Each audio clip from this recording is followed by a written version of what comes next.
The world would end on Thursday at 5 to 4, immediately after the disco. Time had crawled through 5 long years, and now in the final weeks, then days, an air of elation and panic began to take hold, along with a crazed nihilism. And now the final day was here, brilliant and bright and commencing with skirmishes at the gates. School ties worn as bandanas, with enough lipstick and dyed blue hair to resemble some futuristic nightclub scene. In our form room we began to graffiti our white school shirts with felt tips and magic markers. Kids hunched over each other's backs like tattooists in a Russian jail, marking all available space with sentimental abuse. "Take care of yourself, you dick," wrote Paul Fox. In lyrical mood, my best friend Martin Harper wrote "Mates forever" beneath a finely detailed cock and balls. Harper and Fox and Lloyd. These were my best friends at the time. Not just boys, but the boys. Debbie Warwick, whose mum was an air hostess, has smuggled in a carrier bag full of miniatures, and we wrapped them in our fists and swigged and winced and spluttered as Mr. Ambrose, feet up on the desk, kept his eyes fixed on the video of Free Willy 2 that played in the background, a special treat ignored by everyone. In the Leavers' Assembly, Mr. Pascoe made the speech that we'd all expected.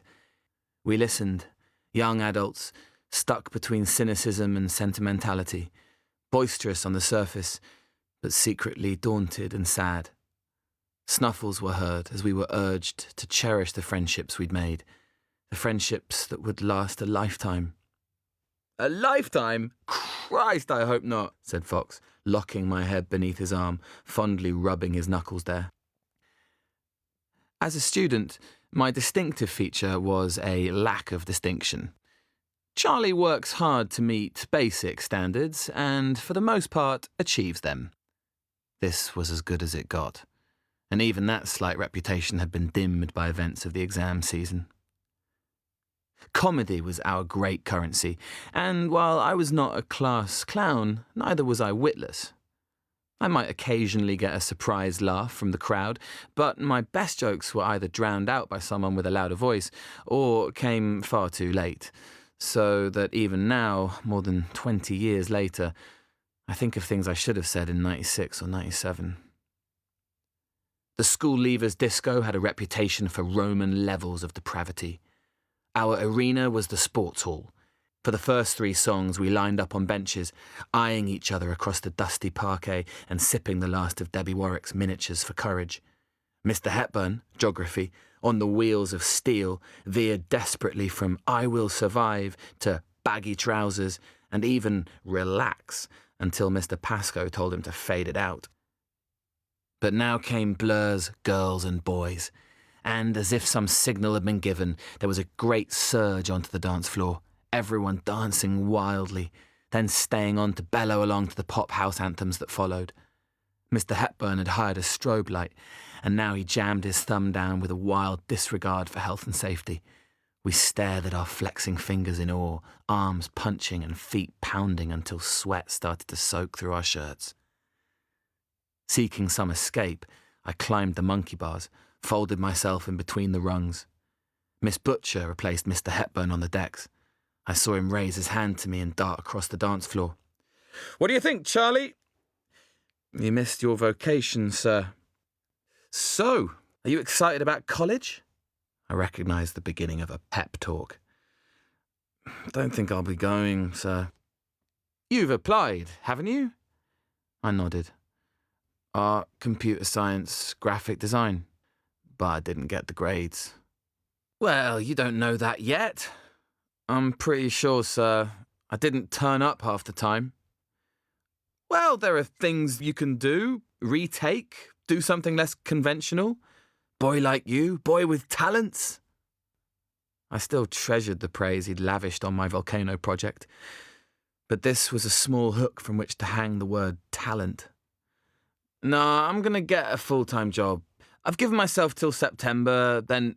"I still remember those volcanoes. The cross-hatching was superb." "Long time since those volcanoes, sir."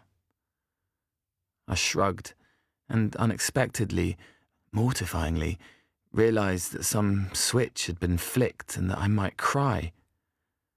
Blessedly, Miss Butcher found the strobe light and jammed it down for a long, long burst, and now there was a scream and a panicked circle forming as Debbie Warwick spewed magnesium-white vomit, splattering shoes and bare legs in a series of rapid snapshots like some hellish stop-motion film. The music was paused. Parky, building maintenance, went to fetch the sawdust and disinfectant. 20 minutes to go, ladies and gentlemen, said Mr. Hepburn, restored to the decks, which means it's time to slow things down a little. A series of panicked negotiations was underway as, courtesy of the lab technicians, a small amount of dry ice belched out. Sally Taylor and Tim Morris were the first to kick through the fog, and then Sharon Findlay and Patrick Rogers, the school's sexual pioneers, hands permanently plunged deep in the others' waistbands as if pulling tickets for a raffle. But these were old married couples in our eyes. The crowd demanded novelty. From the far corner there were whoops and cheers as little Colin Smart took Patricia Gibson's hand, a corridor opening up as she was half tugged into the light. All around the hall, boys and girls began their kamikaze runs, the suitors sometimes accepted, sometimes repelled and sent spinning off, smiling hard against the slow hand claps. I hate this bit, don't you? I've been joined on the bars by Helen Beavis, an art block girl and champion hockey player, tall and strong and sometimes known as the Bricky, though never to her face. We'd made a few self-conscious attempts at friendship, Helen and I, though nothing had ever taken. In the art block, she was one of the cool kids who painted big, abstract canvases. She was funny, too, with all the best jokes muttered in a low voice for her own satisfaction. Her sentences contained more words than necessary, every other word given a twist of irony, so that I never knew if she meant one thing or its opposite. If our friendship founded on anything, it was my inability to keep up. Like the best of our athletes, Helen Beavis was a dedicated smoker, lighting up more or less at the gates, her Marlboro menthol waggling up and down like Popeye's pipe as she laughed. She had, I think, the worst haircut I'd ever seen, spiked at the top, long and lank at the back, with 2 pointed sideburns.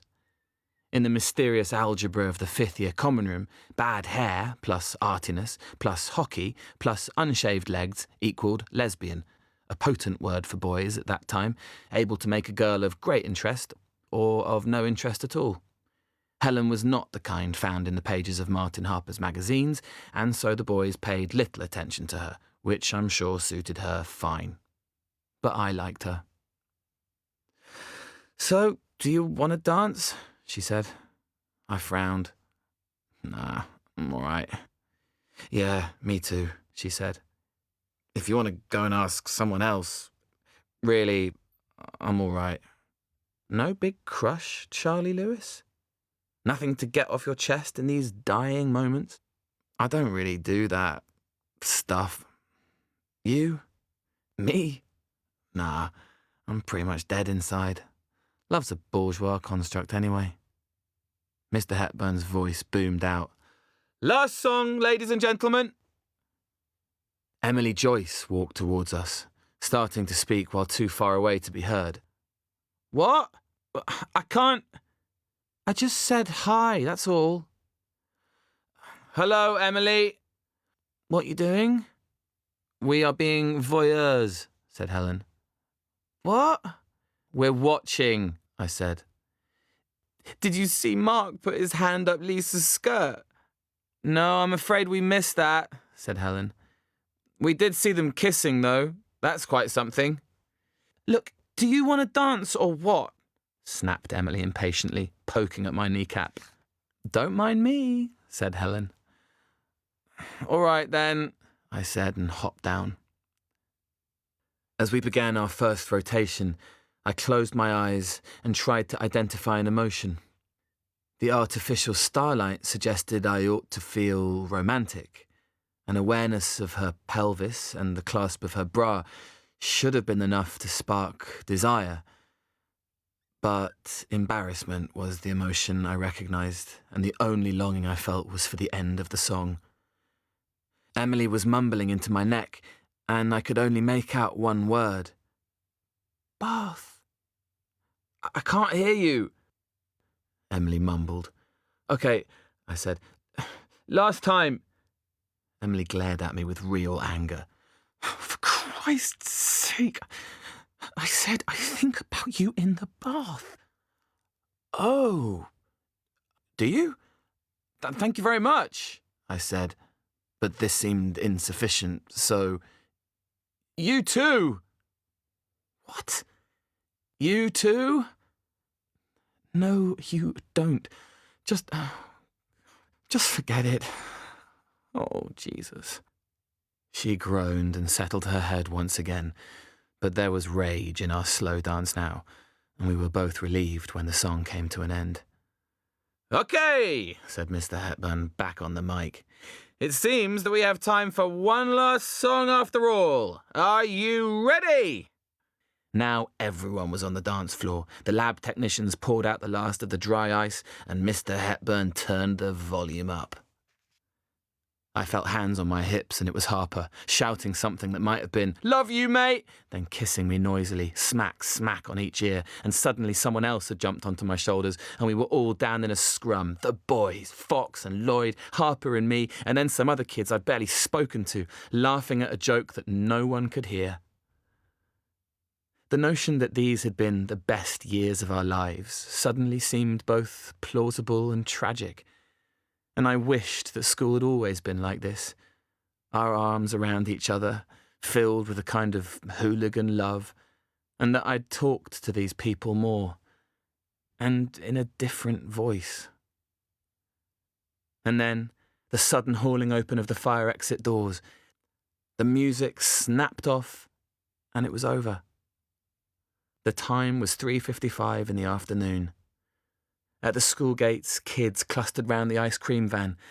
The freedom we'd been celebrating suddenly seemed like exile, paralysing and incomprehensible, and we loitered and hesitated on the threshold, animals released too soon into the frightening wild, looking back towards the cage. I saw my sister, Billy, on the other side of the road. We barely spoke to each other now, but I raised my hand. She smiled back and walked away. The four of us walked to the junction where we had always parted. We hesitated. Perhaps we should mark the occasion. Say a few words. Hug? It was a small town, and it would require far more effort to lose touch than to see each other constantly. See you then. Friday, yeah? See ya. Bye. And I walked back to the house where I now lived alone with my father.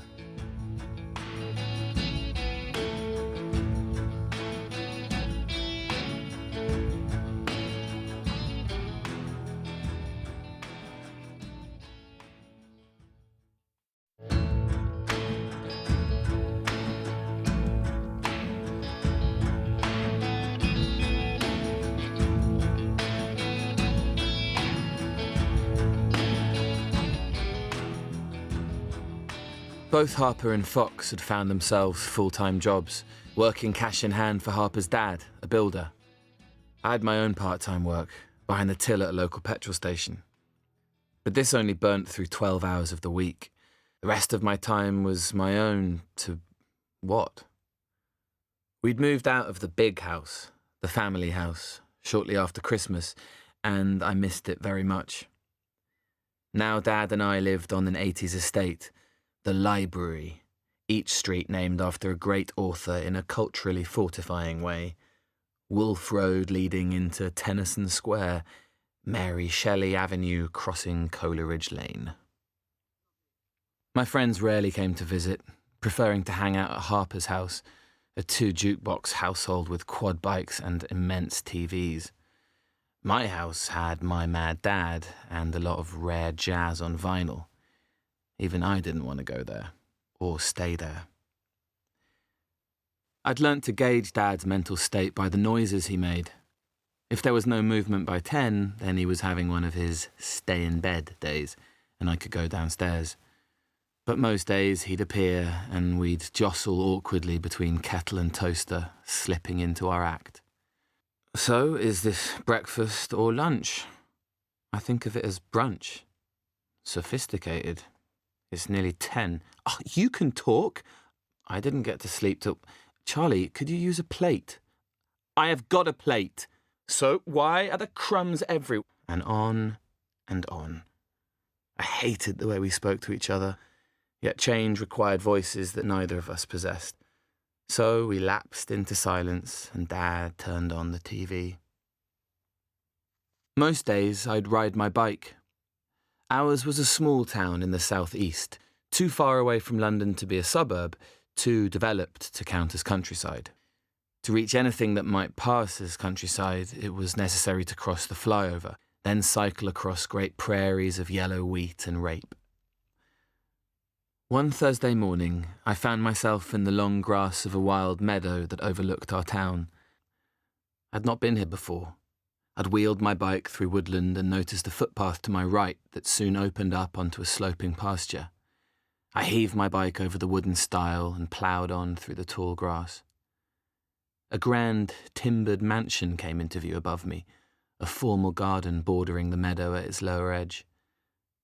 I had a sudden sense of trespass and dropped my bike, then walked on until I found a natural hollow, invisible from the house above or the town below, in which to sunbathe, smoke and read.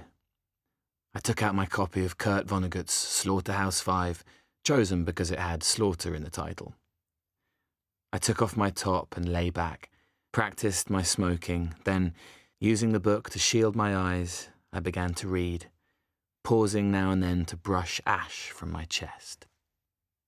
When I awoke, I felt thick-headed and momentarily panicked by the sound of whoops and shouts from the hill above. I heard the swish of grass and the panicked gasps of their quarry running down the hill in my direction.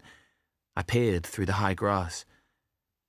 The girl wore a yellow t-shirt and a short blue denim skirt that hindered her running, and I saw her hoist it higher with both hands, then look behind her, and suddenly pitch forward and crash face first into the ground. I'm ashamed to say that I laughed, clapping my hand to my mouth. A moment's silence, and then I heard her groaning and giggling at the same time. She was perhaps 3 or 4 meters away now, her panting broken by her own pained laughter, and I was suddenly aware of my skinny bare chest as pink as tinned salmon and the syrupy sweat and cigarette ash that had pooled in my sternum. I began the contortions required to get dressed while remaining flat on the ground. From the house on the hill, "Hey! We give up! Oh, you win! Come back and join us!" The girl groaned to herself as she attempted to stand. I licked my lips and called, "Hello?" She gasped, pivoted on her good leg and fell backwards. "Listen, don't freak out, but..." "Who said that?" "Just so you know I'm here." "Who? Where?" "Over here, in the long grass." I pulled my t-shirt down and crossed to where she lay. I was trying not to scare you. "Well, you failed, you weirdo. What are you doing here anyway?" "Nothing. Reading." "Why are they after you?" She looked at me sideways.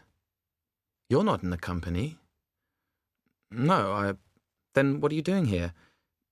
"Nothing. I was just reading and I fell asleep and I wanted to let you know I was here without frightening you." "Well, that worked out. So why were they chasing you?" "Stupid game. Don't ask." She tested the bones of her ankle with her thumbs. "Does it hurt?" "Yes, it hurts." I put my foot right in a rabbit hole and then I fell on my face. "Yeah, I saw that." "Did you? Well, thank you for not laughing." I did laugh." She narrowed her eyes at me. "So, can I help?" I knelt at her feet and took her foot as if trying on a glass slipper. "Tell me, Doctor, what exactly are you looking for?" "Basically, I'm seeing if there's bone sticking out through flesh." "And is there?" "Nah, you're fine. It's a sprain." "And will I ever dance again?" "You will," I said, "but only if you really want it." She laughed up at the sky, and I felt so debonair and pleased with myself that I laughed too. You can let go of my foot now. Any chance that you could... I hauled her to her feet and tried to take her in while looking the other way. She was a little shorter than me, her skin pale, her hair black and short, but with a longer fringe that she now stowed away behind her ear. Can you walk? I can hop, but that's not going to work. But if you don't mind me leaning on you... I cocked my elbow to the side and sort of nodded towards it, hand on hip like a country dancer. Why, thank'ee, she said, and we began to walk. She walked with her fringe obscuring her face, her eyes fixed on the ground, but in flashes I could see they were a ridiculous blue. Do you live here? Here? She laughed. No, I don't live here. I thought maybe they were your family, the people chasing you. It was a silly game. Long story. What were you doing here again? Reading. Just a nice spot to read. She nodded, sceptical. And how's Slaughterhouse 5? It's okay. Not enough slaughter. She laughed, though I was only half joking. What school do you go to? Just finished at Merton Grange, I said. You're Chatsbourne, yeah? How did you guess? Because Chatsbourne kids were posh, were arty stoners, were hippies. Chatsbourne kids wore their own clothes to school, which meant vintage floral dresses and ironic T-shirts that they'd screen-printed themselves at home. We walked a little further in silence. Don't worry, I'm not going to steal your dinner money, I said, and she smiled but frowned too. We'd reached a rusted metal gate. Am I allowed in here? On mistress's land? Aye, course thou art, lad. I held the gate open for her, then hesitated. I can't climb that hill without you, she said. You are literally my crutch. Come on, there's people here from your school. You can say hello. She looped her arm in mine, and in a moment we were in a central courtyard, with 2 trestle tables laden with food and a crowd of 10 or so strangers. Here she is! Bellowed a florid young man, flicking a great wing of hair out of his eyes. He seemed familiar. Now the rest of the coven had turned, cheering as the girl hobbled towards them. I fell over, she said. This guy helped me back. I'm sorry, I don't know your name. It's Charlie Lewis, said Lucy Tran, the Vietnamese girl from Merton Grange, her mouth tight in frank dislike. Bloody hell, it's Lewis! Helen Beavis cackled. I was just on my bike in the field and... Hello, Charlie, welcome aboard, said little Colin Smart, sole male member of the school drama club. And now the young man with the fringe marched towards me. Hello, Charlie, are you a new recruit? I do hope so. And he enclosed my hand entirely in his and pumped it up and down. And I knew where I had seen this man before and that I should run away. In the final weeks of our final term, we'd all been ushered into the hall for a very important assembly with the Full Fathom 5 Theatre Cooperative. Ivor and Alina bounded forwards. How are you doing, kids? All right? Shouted Ivor, plump and wide-eyed. So, here's the deal. There's this play. It's about gangs, it's about violence, it's about belonging and prejudice and love and... Ivor paused. It's about sex. He waited for the murmur to pass through the hall. And it's called Romeo and Juliet. The FFFTC will be putting it on here this summer in an exciting new venue. And you, Ivor stretched out both arms, 2 fingers of each hand pointed sideways, gangland style, are going to be the stars. Please, said Alina, come, join us. I haven't come to join, I said now. Okay, said Ivor, but you don't know whatever this is, I'm not part of it. I was just helping her. I've got to go now. Sorry. Bye, Lucy. Colin. Bye, Helen. Before they could reply, I was walking briskly across the lawn. "Excuse me, can you wait a moment?" "Oh, for crying out loud!" And I turned in time to see her hobbling towards me. "Look, I just wanted to say thank you for helping me out." "That's fine. You sure you don't want to stay?" "Sorry, it's not for me." "Okay, well, shame. Nice to meet you." "You too. Maybe I'll see you around." "You will if you come tomorrow." "Well, I'd better be. I didn't get your name." "Charlie Lewis. Charlie Lewis. It's nice to meet you, Charlie Lewis." "You too." "So, aren't you going to ask my name?" "Sorry, you're Fran, as in Francis, with an E, so Fran Fisher. Well, like I said, thank you. Bye." She turned and walked away, and then she turned back. "Bye, Charlie Lewis." I raised my hand, and she did too, and that was the last time I ever saw Fran Fisher. I wonder where she is now.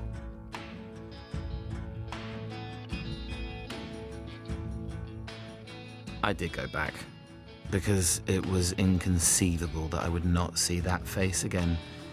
And if doing so meant half a day of theatre sports, then that was the price I'd pay.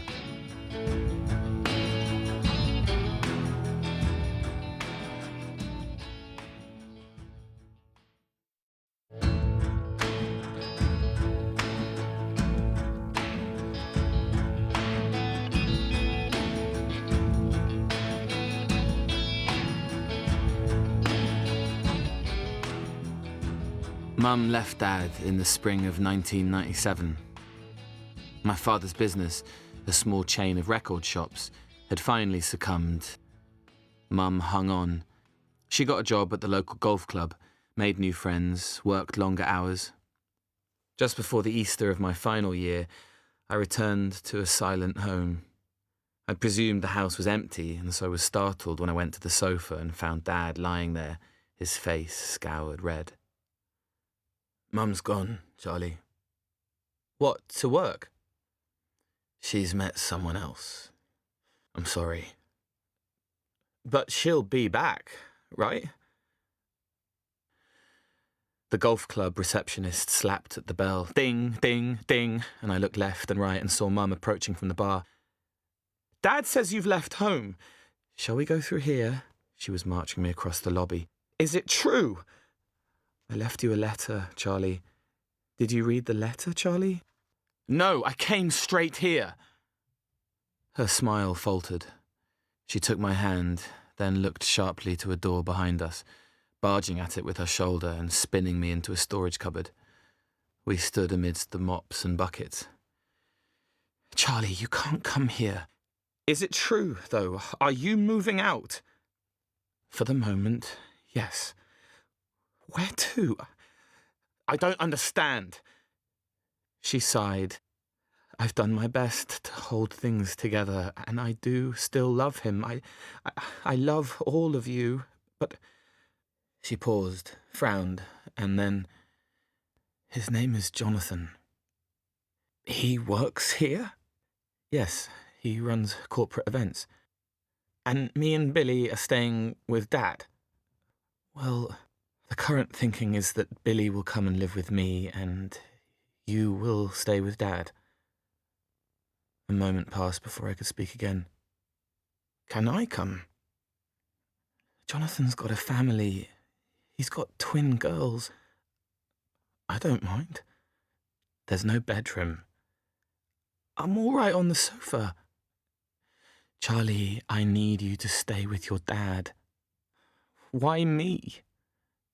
"You've always been close to your dad." "No, we're not close. You like to think we're close because it's easier for you." She was crying too now, trying to hold me as I tried to push her away. "But what can I do, Charlie? I love you, but I am so unhappy. I've got to do this and see what happens. I had never in my life, before or since, been more primed to fall in love. If I'd been busier that summer, or happier at home, then I might not have thought about Fran Fisher so much. But I was neither busy nor happy, and so I fell. I made a plan.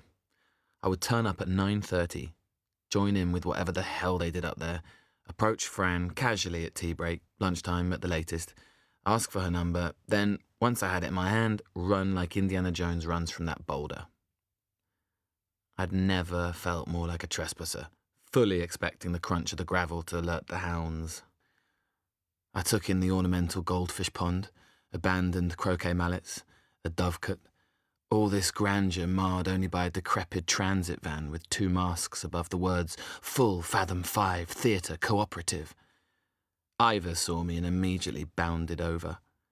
"Hello! I knew it! I knew you'd be compelled to return! Just dump your bike there. Hate to be a wanker, but I've forgotten your name." "Charlie." "Okay, Charlie, let's go." We headed towards a slow, rhythmic clapping, crossing the courtyard and coming out onto the wide green expanse. "The Great Lawn, where we're creating our fair Verona." The company sat in a large circle, slapping their thighs and clapping their hands. In quick succession, I saw Lucy Tran scowl and whisper to Colin Smart, who sat open-mouthed with surprise. I saw Helen Beavis grinning and shaking her head, and there in profile, laughing with some boy, was Frances Fisher. She smiled brightly, mouthed, "You came." But I looked away. This will be my policy, aloof, blasé, just a guy who feels like some theatre sports, that's all. "Okay, quiet everyone. I'm pleased to say we have a late addition to the company. Everyone say hello to Charlie. Charlie Lewis. Hello, Charlie Lewis," they chorused, and head down, I raised one hand and squeezed between strangers in the circle. We don't know who Charlie's going to be playing as yet. For now, we're going to do some exercises, yes? I caught a look from Fran. She smiled, and for a moment I thought I saw her cross her eyes. I laughed, and the next thing I knew we were all on our feet, shaking all the tension from our hands, and then the beanbags really began to fly. And while the others laughed and joked, I strived for an air of world-weary detachment. A phone number was all I wanted. A phone number, and I'd trouble these people no more. 10 minutes, everyone. 10 minutes, please. In the courtyard, the company gathered round the tea urn. In my peripheral vision, I saw someone approach. "Hello, mystery man," she whispered, her voice low and smoky. She must have been 70, quite tiny, her white hair cropped. "I'm Polly. That's my husband over there, Bernard." A tall man was pouring water into the tea urn from a plastic bucket. "We live here. Would you like the tour?" By the time the tour was complete, Fran was in conversation with a handsome, shaggy-haired boy, their heads too close together. "Romeo and Juliet," sighed Polly. "Don't they look a picture?" "Right, everyone," shouted Ivor. "Back to work!" Games with balls, games with blindfolds and handkerchiefs and hats. We climbed a cliff face on the floor and curled like dried leaves on a bonfire, and all the time I wrestled with the paradox of how to do these things and not do them at the same time. "Okay, everyone, shake it out. Lunchtime." This time I would not fail. I timed my walk with care. Fran stood by herself at the table, but... "Charles Lewis, why are you here?" Helen Beavis held me by the elbow. As if I didn't know. "Christ, you're predictable." "So what are you doing here?" "I'm doing the set. Production design. I'm nurturing my skills. What I'm not doing, Lewis, is wasting everyone's time." "Well, maybe you've got me wrong." "Fine," she said. "But if you're going to do it, Lewis, You've got to commit. Fran had disappeared. I had no option but to join the cast, lolling in the sun, while Romeo held forth. The eponymous role, he noted, wasn't always the best role. I mean, look at Othello, he said. Alex, the skinny black kid, laughed. Miles, I would love to see your Othello. As a white actor, I would refuse to play it, but Iago is a better role. He turned to me. I'm Miles. I'm at Hadley Heath, like our George over there. George is part of my crew, aren't you, Georgie? The pimpled boy shook his head. No, Miles, I'm not part of your crew. Then, returning to his novel, you absolute simpleton. Hey, great work today, said Ivor. We wanted you to take a look at this, said Alina, holding out a ring-bound document. It's the text that we're using. You know the play, of course. I shook my head and nodded at the same time. We'd love you to take a look at a guy called Samson, said Ivor. He's one of the Capulet gang. A bit of Jack the Lad, said Alina. Just give it a go. Here was my chance. Thank you, but I'm not coming back. But Ivor looked so hopeful and Alina looked at me so intently that I nodded. By the end of the day, I was still no nearer to the magic phone number. Fran must have been avoiding me, and while the rest of the cast hugged each other, I gathered my possessions and the last of my pride. My bicycle was where I'd left it. I hid the play script on the other side of the tree, my letter of resignation, and mounted my bike. Hey! I turned to see Fran. You forgot this. The abandoned script. I'm hoping it was by accident. Yeah, I must have. My dad picks me up at the bottom of the lane every night.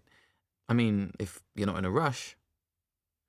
We walked the length of the driveway in silence, then out into the lane that led down to the main road. I'm sorry we didn't get to talk today, she said. I thought maybe you were avoiding me, I said. If anything, I thought you were avoiding me. God, no! It had never occurred to me that being aloof might be interpreted as aloofness. We walked on. So, did you hate every second of it? Well, like I said, it's not my thing. So why did you come? I kept my eyes ahead. Try something new. Keeps me busy. Off the streets. Out of trouble. Are you in trouble? Not really. Just bored at home. And were you bored today? Not bored. Well, there you are then. I glanced at my fingernails. Look, I'll be honest.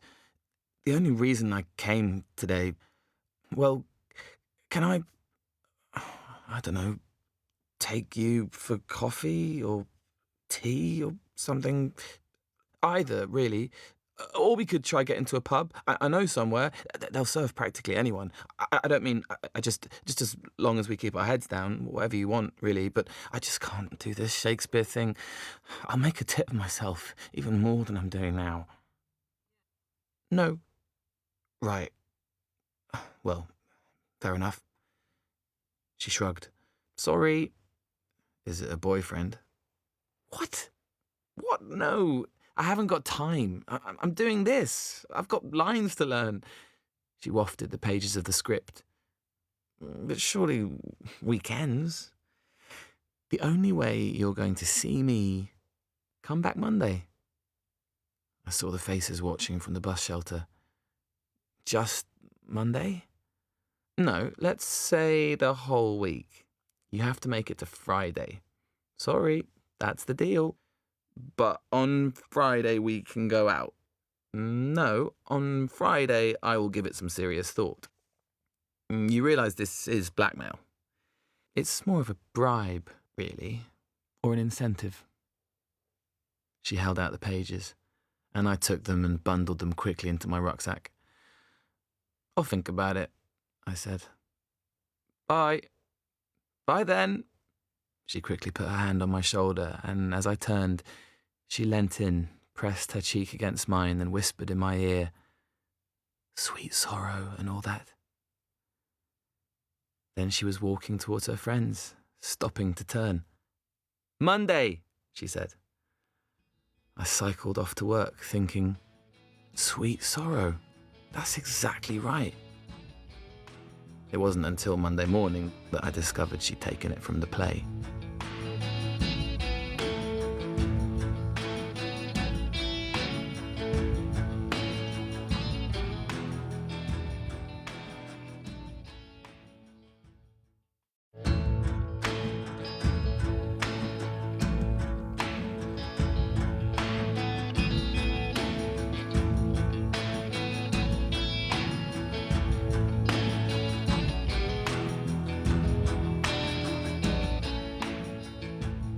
We'd decided on a winter wedding, and to make a virtue of the fact.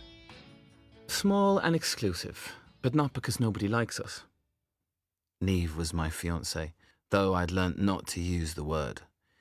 It sounds so fancy, she'd said, with that little accent and all those E's. We'd met in a briefly fashionable East London restaurant during the messy and unwholesome years of my late 20s. I bartended. Neve was the manager, and before too long she had joined the list of 2, perhaps 3 people, who I can plausibly claim have saved my life. The scale of the wedding would be a sign of our security and confidence. We would invite just 10 people, later 20. We looked at the list that night in bed. The number stood at 38. But these are all my friends, said Neve. They're my friends too. But aren't there old school friends you want to invite? Or old girlfriends?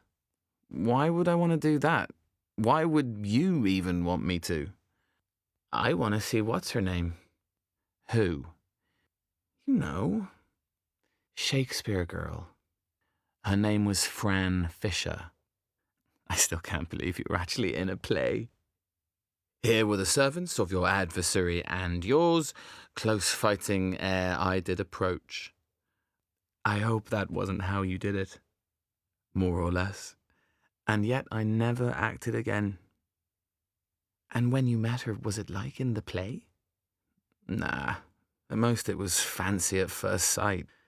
I just mean love's a big word for it. You're a different person then, aren't you, at that age? So invite her. I'm not going to invite Fran Fisher to our wedding. Why not? If she was so great? I don't know where she is. I've not spoken to her for 20 years. But I want to see her. Aren't you scared that I might just walk off during the vows? That's exactly why I want her there. Get a bit of a 4 weddings vibe going. Bit of an edge.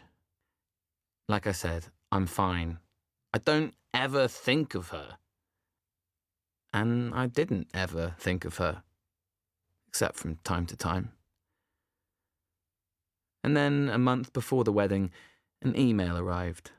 A screen grab of a Facebook page announcing a London reunion for the Full Fathom 5 Theatre Cooperative 1996 to 2001. Above it, a note from my best man. Gotta be done, don't you think? See you there.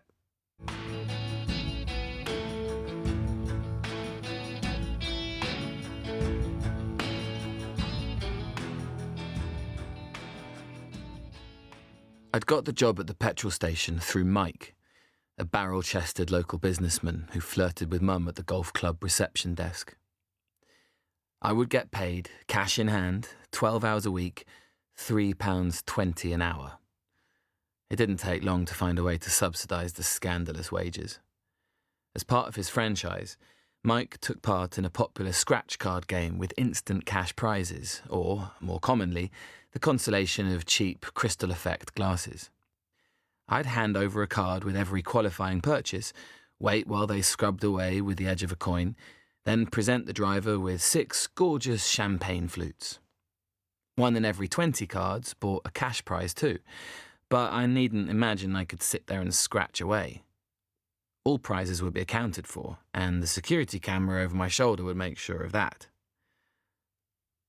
But on my first solo shift, Overwhelmed with the sudden rush of commuter trade, I'd neglected to hand 1 or 2 of the cards to customers, then 4 or 5.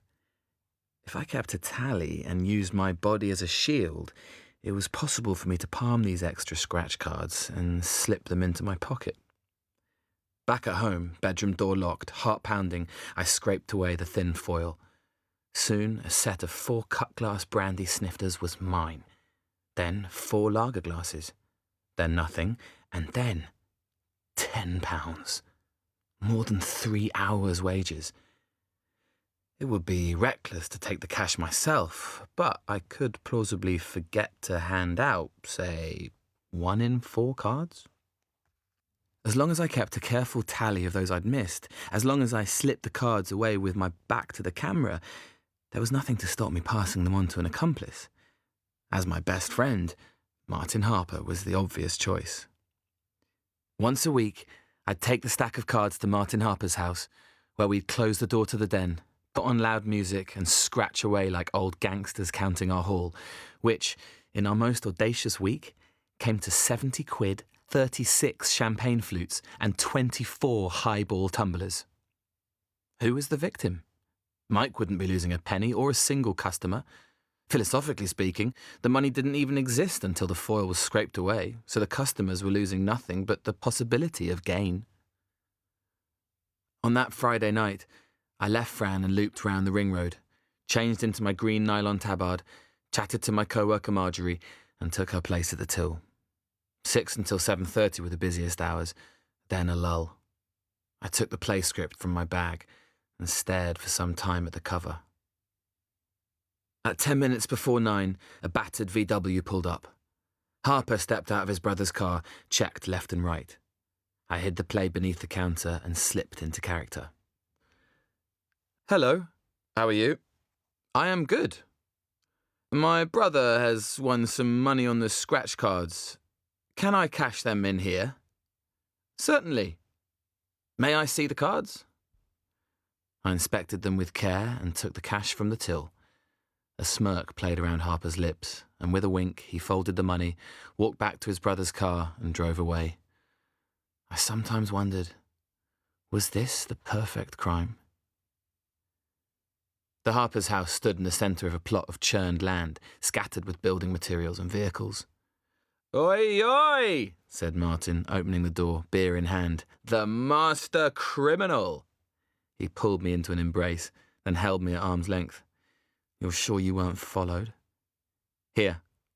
Banknotes, rolled into a tight tube, were tucked into my hand. "I gave you 50 because I love you. Come on, the boys are in the den." No natural light or air penetrated the den. Instead, testosterone was pumped through vents, or so it seemed, because here was Lloyd, laughing hysterically as he smothered Fox with a beanbag, while a can of lager glugged onto the old underlay that carpeted the concrete. Harper was standing in the doorway with a bottle of vodka, a carton of juice, and a strange, wheel-shaped object. 24 glass spice jars hung from a notched wooden turntable. Harper gave the wheel a spin. "Gentlemen, it's time. Time to play spice roulette." Solemnly, we took our places in the circle, each with a teaspoon in hand. Fox, the first to spin the rack, closing his eyes and muttering a prayer as the wheel slowed and came to a halt, and he took the bottle nearest to hand. "Marjoram!" One of the Italians, nice, easy one to start. He filled his spoon with the ancient dusty flakes, and we slapped the floor and cheered as he clamped the whole thing in his mouth, grimacing and chewing and then rinsing his mouth with the vodka and orange. "Just like pizza," he shrugged. My turn next, and I watched the wheel click past Tarragon, past Basil, before coming to a stop at white peppercorns. Harper tapped the little pellets out, taking care to pile them high in the spoon. Then they were in my mouth, gritty but not unpleasant, and I began to crunch and say, "No big deal," until 1, 2, 3. Each crunch seed released an acrid vapour that scalded the insides of my nostrils and made my eyes stream with hot, viscous tears. I could barely gulp down the vodka and orange, which had no taste now, my mouth anaesthetised, blood pumping in my ears and the music louder. I cannot swallow or breathe, and Lloyd's pointing and laughing harder than the rest, and I make a note that I'll get back at Lloyd later. We play another round, drinking all the time. Another spin, and now it's Lloyd's turn. Even watching the spinning rack makes me dizzy. It slows, the tension builds, we slap the floor, and then we're all on our backs laughing because cinnamon! Bastard cinnamon! Cinnamon is the anthrax of the spice rack, and so Harper is careful to fill the spoon to overflowing and hand it solemnly to Lloyd, who looks at it with the concentration of a martial artist about to punch through a breeze block. The spoon is in his hand, then in his mouth, eyes wide, both hands on the top of his head, lips pouting. The seconds stretch, and for a moment it seems that he might make it. But then his mouth explodes, and a great cloud of red dust billows forth, and we laugh more than we have ever laughed before, and he's coughing and choking and spluttering for water, at which point we grab all the glasses and bottles, dodging out of the way as he doubles over. I've got a bottle of water in my hand, and he gasps, "Give me that!" Lloyd throws himself at me, pushing me back onto the pool table. I manage to keep the bottle out of reach, and now Lloyd, red-faced, is jabbing at my ribs, and I try to push his hands away. "Ow! Oh, all right, here you go!" And I offer the bottle so he can clear his throat. But the moment for peace offerings is gone. I drop the bottle and use that hand to push at Lloyd's face, but he keeps jabbing away, and I'm alarmed by his expression, and suddenly a pool ball is in my hand. My knee is somehow up in Lloyd's chest, and I push him right across the room, pull back my arm, arch my wrist, and hurl the pool ball at his head. Too many evenings ended like this. It seemed that we could only stop by going too far. The ball hit plasterboard with a great hollow thud, and just for a moment stayed nestling in its new indentation before dropping quietly to the floor. Cinnamon dust hung in the air. I looked round, grinning, to see my three best friends crouched, silent until Lloyd spoke. "Lewis, you psycho! I wasn't aiming at you." "Yes, you were. You could have killed me." "You all right?" said Harper. His hand was on my shoulder, consoling. "Yeah, just lost it for a moment." "Too right," said Lloyd. "Good job you're such a shitty shot." "I'm going to go home." "Yeah, you should." I raised one hand. "Bye, mate." But Lloyd did not look at me. "Yeah, bye." The house was quiet as Harper led me back along the corridor. "Are you all right, Charlie?" "What?" "What? Yeah. Bit pissed." "All right. Here's your bag." My bike lay on the drive. Home was 10 minutes away. Passing the recreation ground, I slowed until the bike pitched to the side and I allowed myself to fall. I rolled onto my side and lost consciousness. At some time in the night, I had the strange sensation that Dad was there, talking to me softly. That the car was behind him, door open, headlights illuminating the park. When I woke the next morning, badly bruised and with the poison still running through my veins, I was somehow in my own bed. On a tray by my bed, there was warm tea, a cold can of Coke, aspirin on a paper doily. The mystery of my return was not discussed, and never would be, for which I was grateful.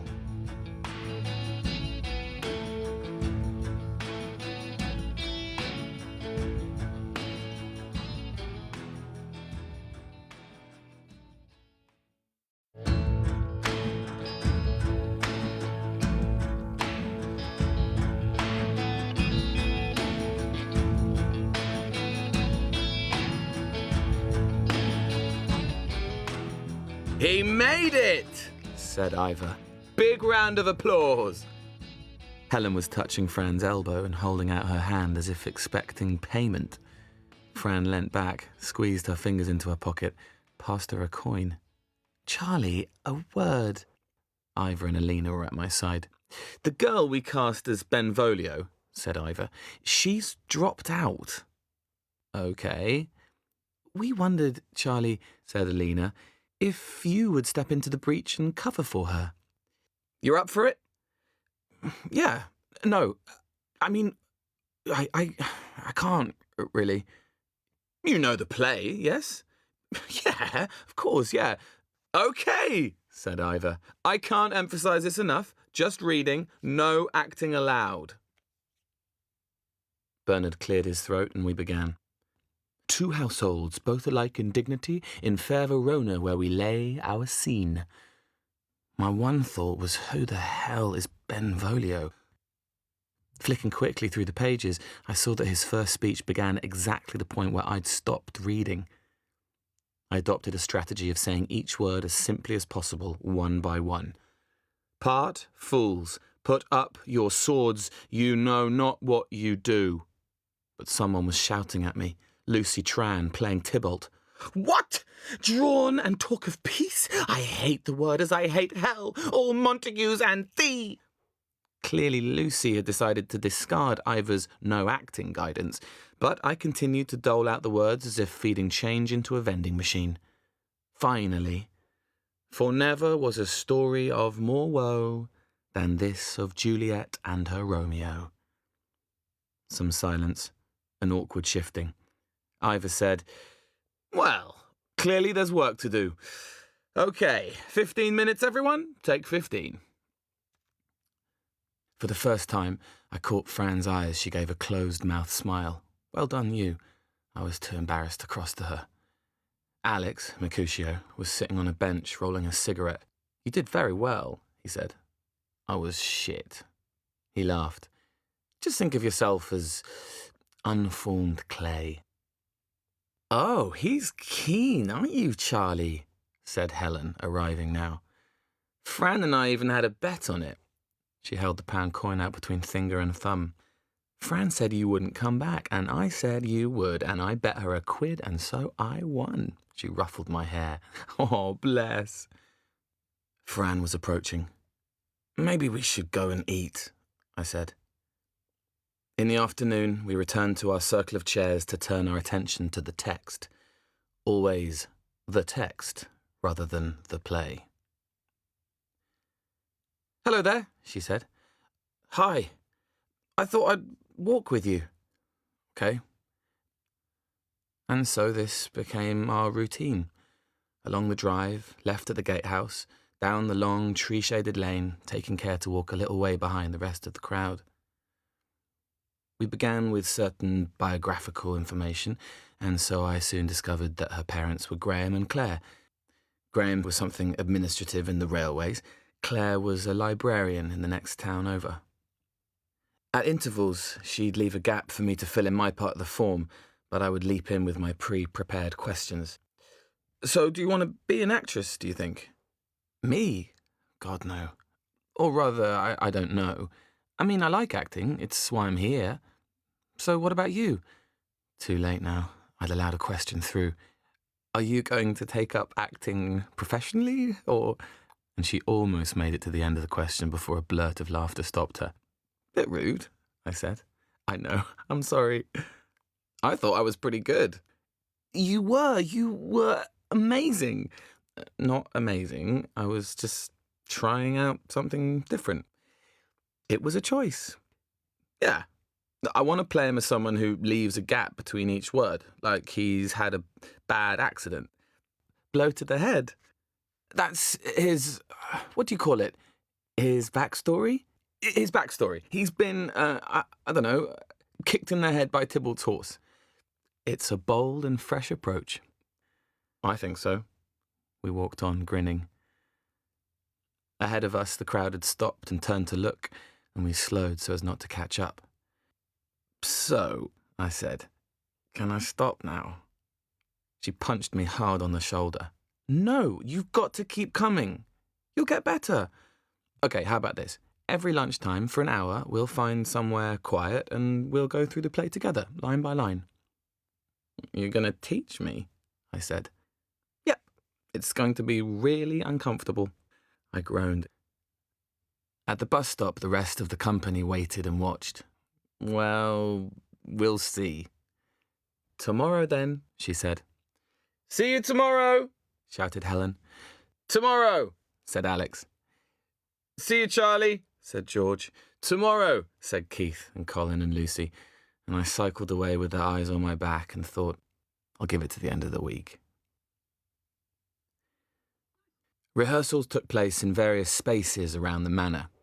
In the orchard, we were invited to pull items from a tub of broom handles and bamboo canes. Montagues, Capulets, please, choose your weapons, said Alina, with a Jedi's solemnity. See how each of them feels in your hand. Let your weapon choose you. And there was no denying that there was something satisfying about strutting around with a sword, even one made out of an old broom. We swaggered towards the outdoor buffet like the lusty young Italian noblemen that we'd become. So, what have you named it? There was Fran beside me, script in hand. I'm sorry? Your sword. What's it called? Stick, I said. I'm going to call it Stick. Good choice. I didn't choose Stick. Stick chose me. So, how do you and Stick feel about finding somewhere private?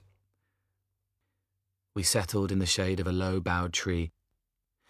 I think we should just read it through, line by line, just to see how it sounds. Is that all right? She put her hands behind her head and closed her eyes. I licked my lips and ran at it. Here were the servants of your adversary, close fighting ere I did approach. Don't ignore the comma. Punctuation is your friend. And what does ere mean? When?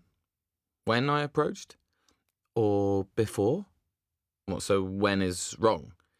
Both work, but before is better than when. Before I approached, as in even before. So he's saying it because it's an excuse. He doesn't want the blame. Now, say it again. Bit more acting. Here were the servants of your... But not with a funny voice. Just talk normally. Aren't I meant to... What's it called? Project? Yes, but I'm right here, she said. And without opening her eyes, she reached above her head and, for a moment, laid her arm across my leg. Okay, let's go on, shall we? And so we did.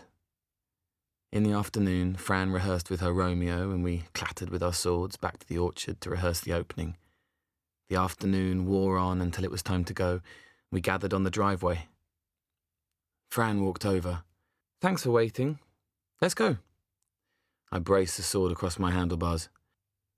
Did you know Miles before? No, and it's like I've known him my whole life. He's harmless, I suppose. He's very good looking. And I don't think that news would necessarily come as a surprise to him. Do you find him attractive? She glanced at me, half smiling, then away. For the play, I can. Real life? She gave a little shiver. Boys like that, they're just all laid out. Walking CVs. Rugby, cricket, debating team, Oxbridge application. What's left to find out? I'd much rather... Ow! I'd accidentally jabbed her in the ribs with the broom handle. This is ridiculous, I said, ready to hurl it like a javelin. I'm getting rid of it. You can't do that. You've got to bond with it. I'm going to chuck it in the woods. What if Alina finds out? Here, let's do this instead. We were at the gatehouse cottage where the driveway met the lane. She tucked the stick out of sight in the doorframe, then looked around to check no one was in sight. She reached up and felt along the lintel. Bingo! Pulling down a heavy key. The key jammed, but she rattled the door, and suddenly it opened onto a small, dim, single room. The only furniture, an immense, ancient brown Chesterfield. It's where Polly keeps her hostages, I said. Cast of Midsummer Night's Dream from last year. Help us! She pulled the door closed. Still, said Fran, it's good to know. When I returned home, the house felt stuffy and silent, and I had to resist the desire to turn around and walk back out. My father had always been what was commonly called a social drinker. Now he drank every day as if it was a private hobby. And here was the other development. On his bedside table there stood a small cluster of brown bottles, the medication that he'd started to take to even things out. I was incapable of seeing a brown bottle of pills without imagining the owner tipping his head back and guzzling the lot. Really, he might as well have had a loaded pistol by his bed. And now this possibility joined the roster of terrors and anxieties that accompanied me through the night. And it occurred to me then, just as it does now, that the greatest lie that age tells about youth is that it's somehow free of care, worry, or fear. Good God, doesn't anyone remember? We'd meet every day in the same spot beneath the tree, working methodically, and my reward would be to walk home with her each day. Over the days, the conversation became easier, so that every now and then I'd let a question slip through. What do your mum and dad do? Well, Mum works at the golf club.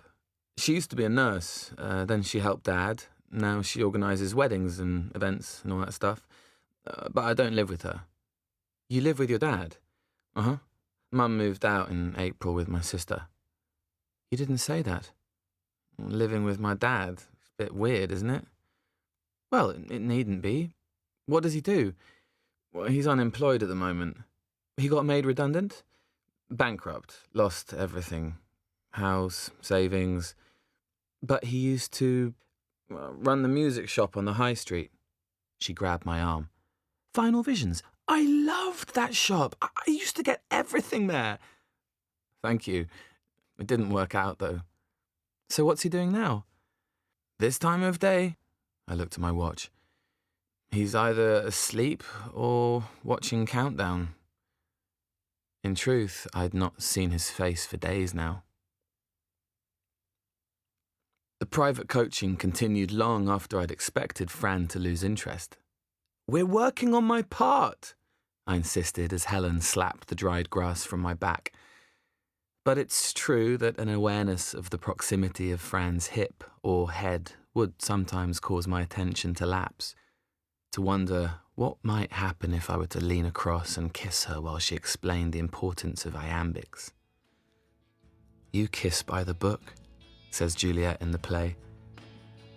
If it ever happened, I wanted very much to kiss by the book.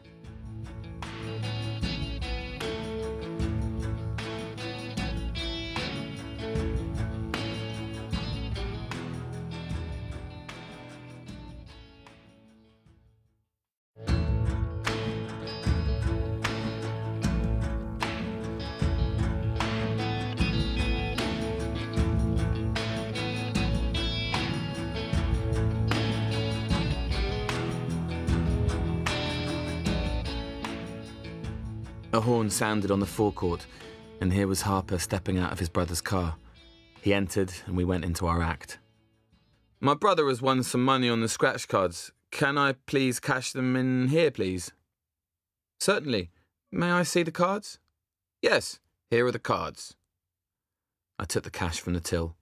Congratulations, I said, but he was already walking away. I watched him cross the forecourt and finally broke character and sprinted outside. Excuse me, a quick word? We stood stiffly by the bags of barbecue charcoal. I thought you said we were on video. We are, it's fine, no one watches. It's just if people drive off without paying. I haven't seen you since I came by your house. Your dad said you were out.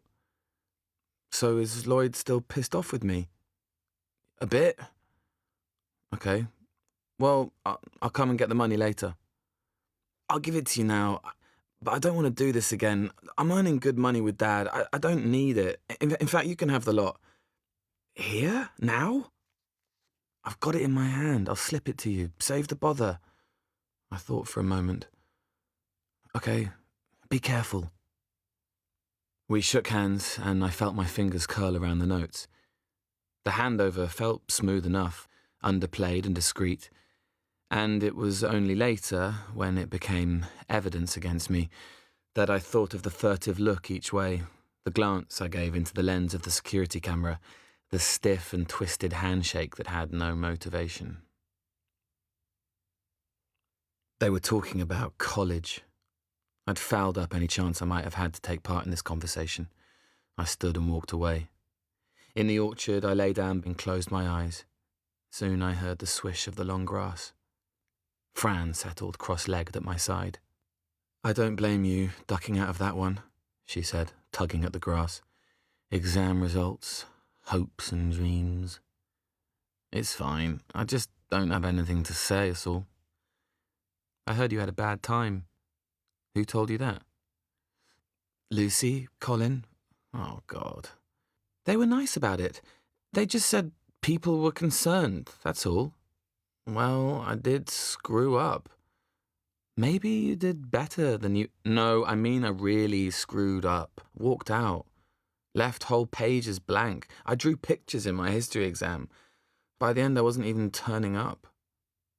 "So what happened?" she said eventually. "Tell me." I think I went a bit mad." We'd all gone a little mad, each in our different way. I should recount one incident at the climax of the conflict that had preceded Mum's departure in the spring. The row that night had been apocalyptic. I'd retreated to my room to stare blindly at my textbooks. My sister, in the bunk bed behind me, had taken to wearing Dad's large, expensive headphones in order to muddy the worst of the words. But tonight the flimsy membrane of our bedroom floor was vibrating like a speaker. The effect must have been the same for our neighbours too, because for the first time someone actually called the police. We stepped out onto the landing and watched from the top of the stairs as my parents stood next to each other like children caught in some act of vandalism. "No, officer, we quite understand. We're all right now." And I wanted to scream down the stairs, "No, they're not all right. They're like this all the time." Instead, I stomped into the bathroom, clattered through the cabinet to find the aspirin, pressed 2 into my hand, then a third, then paused. I opened the cupboard door once more and found a brown bottle of liquid paracetamol. I tossed the pills into my mouth with a swig of filthy liquid, and then, for good effect, unscrewed the lid of cough medicine I'd taken as a toddler, swigged at that too, then arranged the packaging on the toilet cistern, a little diorama of despairing protest. My sister lay on the top bunk, feigning sleep. I lay down beneath her, my hands clasped on my chest in anticipation, like a figure on a tomb. But in the morning, I woke with embarrassment and regret, and rushed to the bathroom to find Mum waiting, the blister pack of pills in one hand, the sticky bottle held by the fingertips of the other. "Charlie, can I ask you not to leave stuff lying around like this?" She tossed the syrup in the bin. "This is out of date. And if you've got a headache, take aspirin or paracetamol, not both. They're not free. And put things away." If such a blatant performance could go unnoticed, then something even more theatrical would be required. Fortunately, the perfect opportunity loomed just a few months away in the exam hall. Some, not all of this, I told Fran over the rest of the summer, but in the orchard I just confirmed the facts of my academic catastrophe. "Come out tonight," she said, taking my hand. "We're all going out together." "It's not ideal." "No, but at the end of the night, don't go anywhere without me." The Anglers was a new-build Tudor farmhouse at the edge of town, and that's where we found ourselves on that Friday. Every single member of the Full Fathom 5 Theatre Cooperative ranged around 2 wooden picnic tables. Sam and Grace, the musicians, arrived, Sam putting his penny whistle to his lips. Full Fathom 5 turned to the English folk repertoire, a lavishly harmonised round of Rose, Rose, Rose Red that might never end. "One rule in this life," said Alex. "When the folk songs start, it's time to go.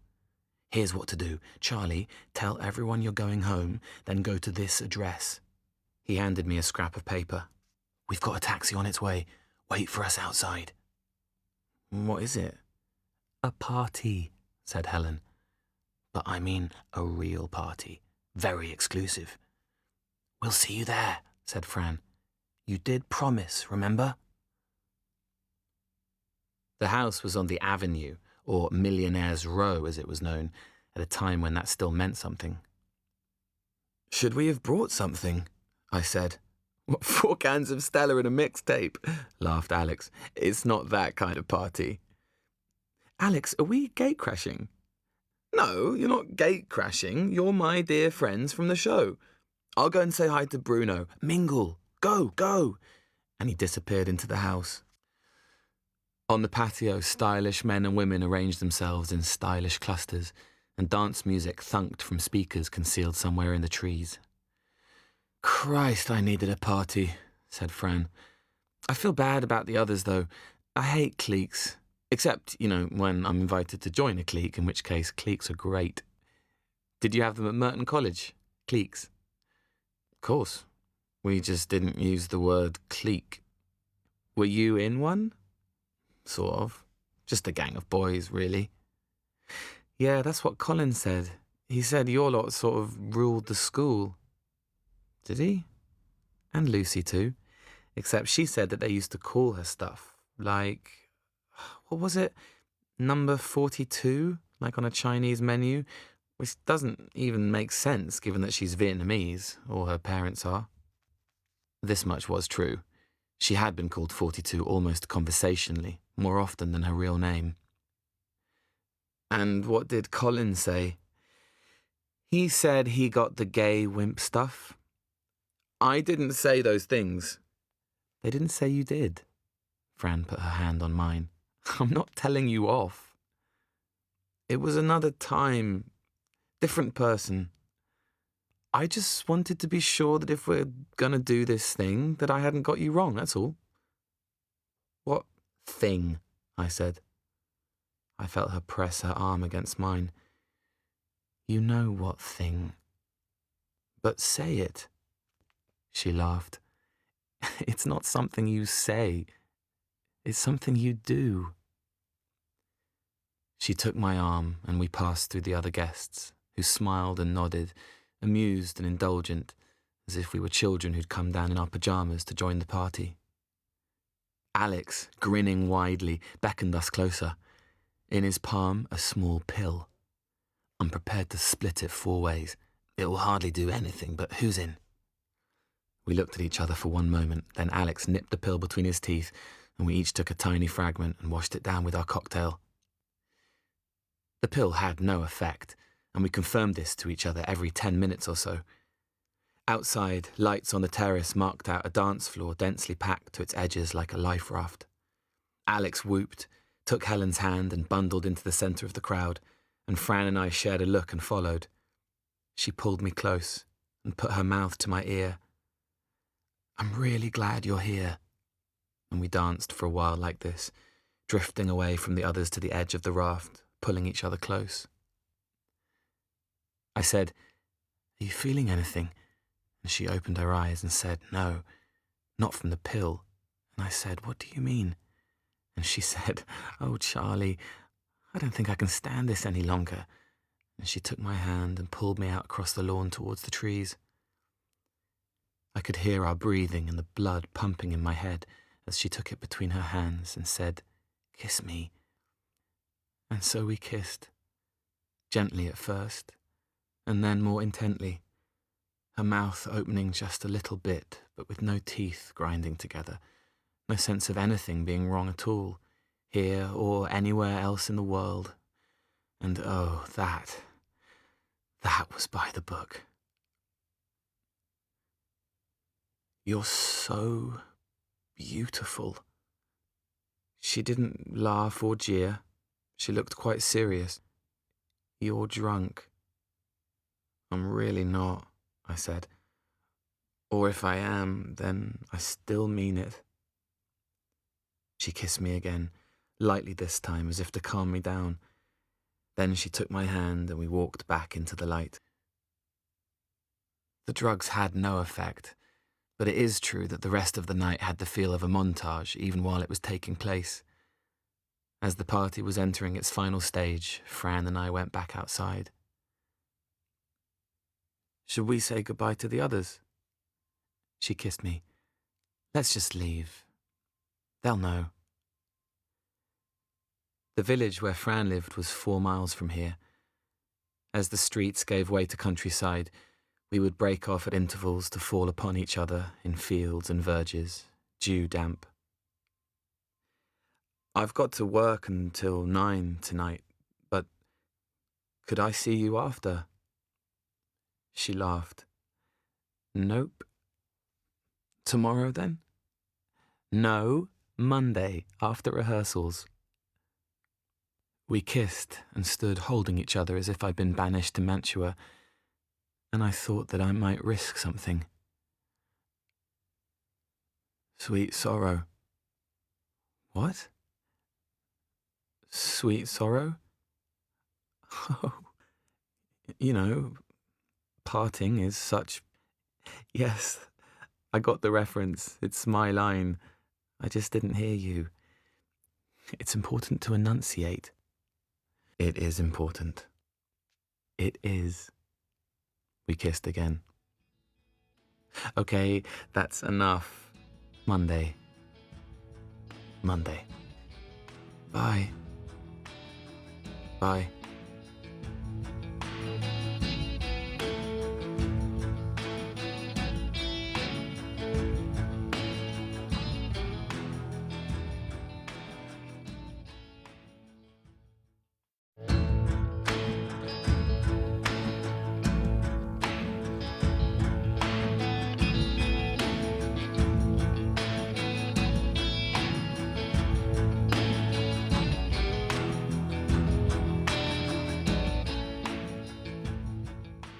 At home, Dad was sleeping on the sofa. I tugged the curtain to one side until the sunlight met his eyes, and he blinked and raised his hand. "Charlie, I waited up for you." "I've just got in. I went to a party. Sorry, I should have let you know." "Who with? Your mates?" "Some other friends. I had to walk them home." "Why them, not her?" "I stopped and got us some bread and eggs. I'll make you breakfast." "Are you all right?" said Dad. "Just happy. That's allowed, isn't it?" And I wondered and hoped that if misery could be contagious, perhaps happiness could be too. The weekend crawled as if taking place on a distant planet. "For in a minute there are many days," says Juliet, who I'd come to realise had all the best lines. 4 hours, 3, 2, 1, and there she was at 9 on Monday. "Hey there," I said. "Hello." She smiled. We'd agreed to be cool with each other, but somehow word had spread. "I think we should probably keep you two apart," said Ivor with a wink as we were divided into pairs for the Capulet ball. At lunch, I walked with George. "So I hear congratulations are in order," he said. "Christ, George, how does everyone know this stuff?" "Word gets around." "Well, it's nothing yet. It's probably a mere summer's fancy. I was going to say a snog. It was just a snog at a party. We'll see." "Well, just so you know, I don't mind. Well, I do mind, but I'm happy for you." "Thanks, George." "Furious, too." "Fair enough."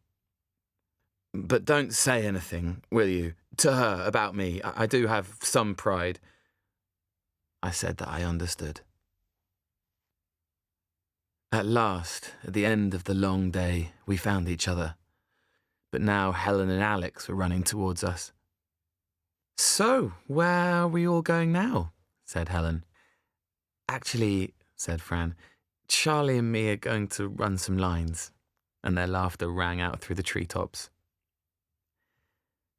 And so, for the next 2 weeks, we'd head off in the evenings and run our lines.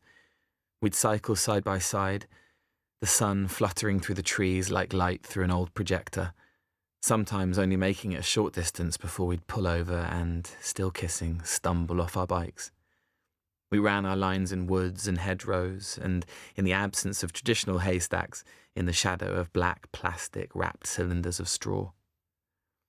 Memories of the previous evening and the prospect of the next sustained me through the long, increasingly urgent rehearsals. Embarrassment, I realised, was more embarrassing than making an effort, and so I did my best, without quite noticing the moment I became a member of the company. Occasionally, I'd take a night off from running lines to work my resentful shift in the petrol station, still stealing scratch cards, but in moderation.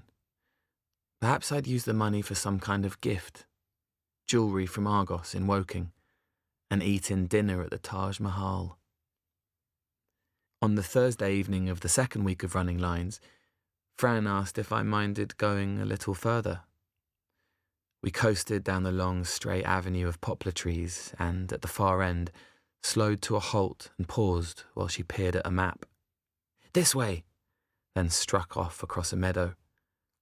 We stepped out onto a low bank, a beach with black sand at the edge of a bend in a great dark river. She dropped her bicycle, plucked off her trainers, grabbed the hem of her dress and peeled it from her damp back and over her head.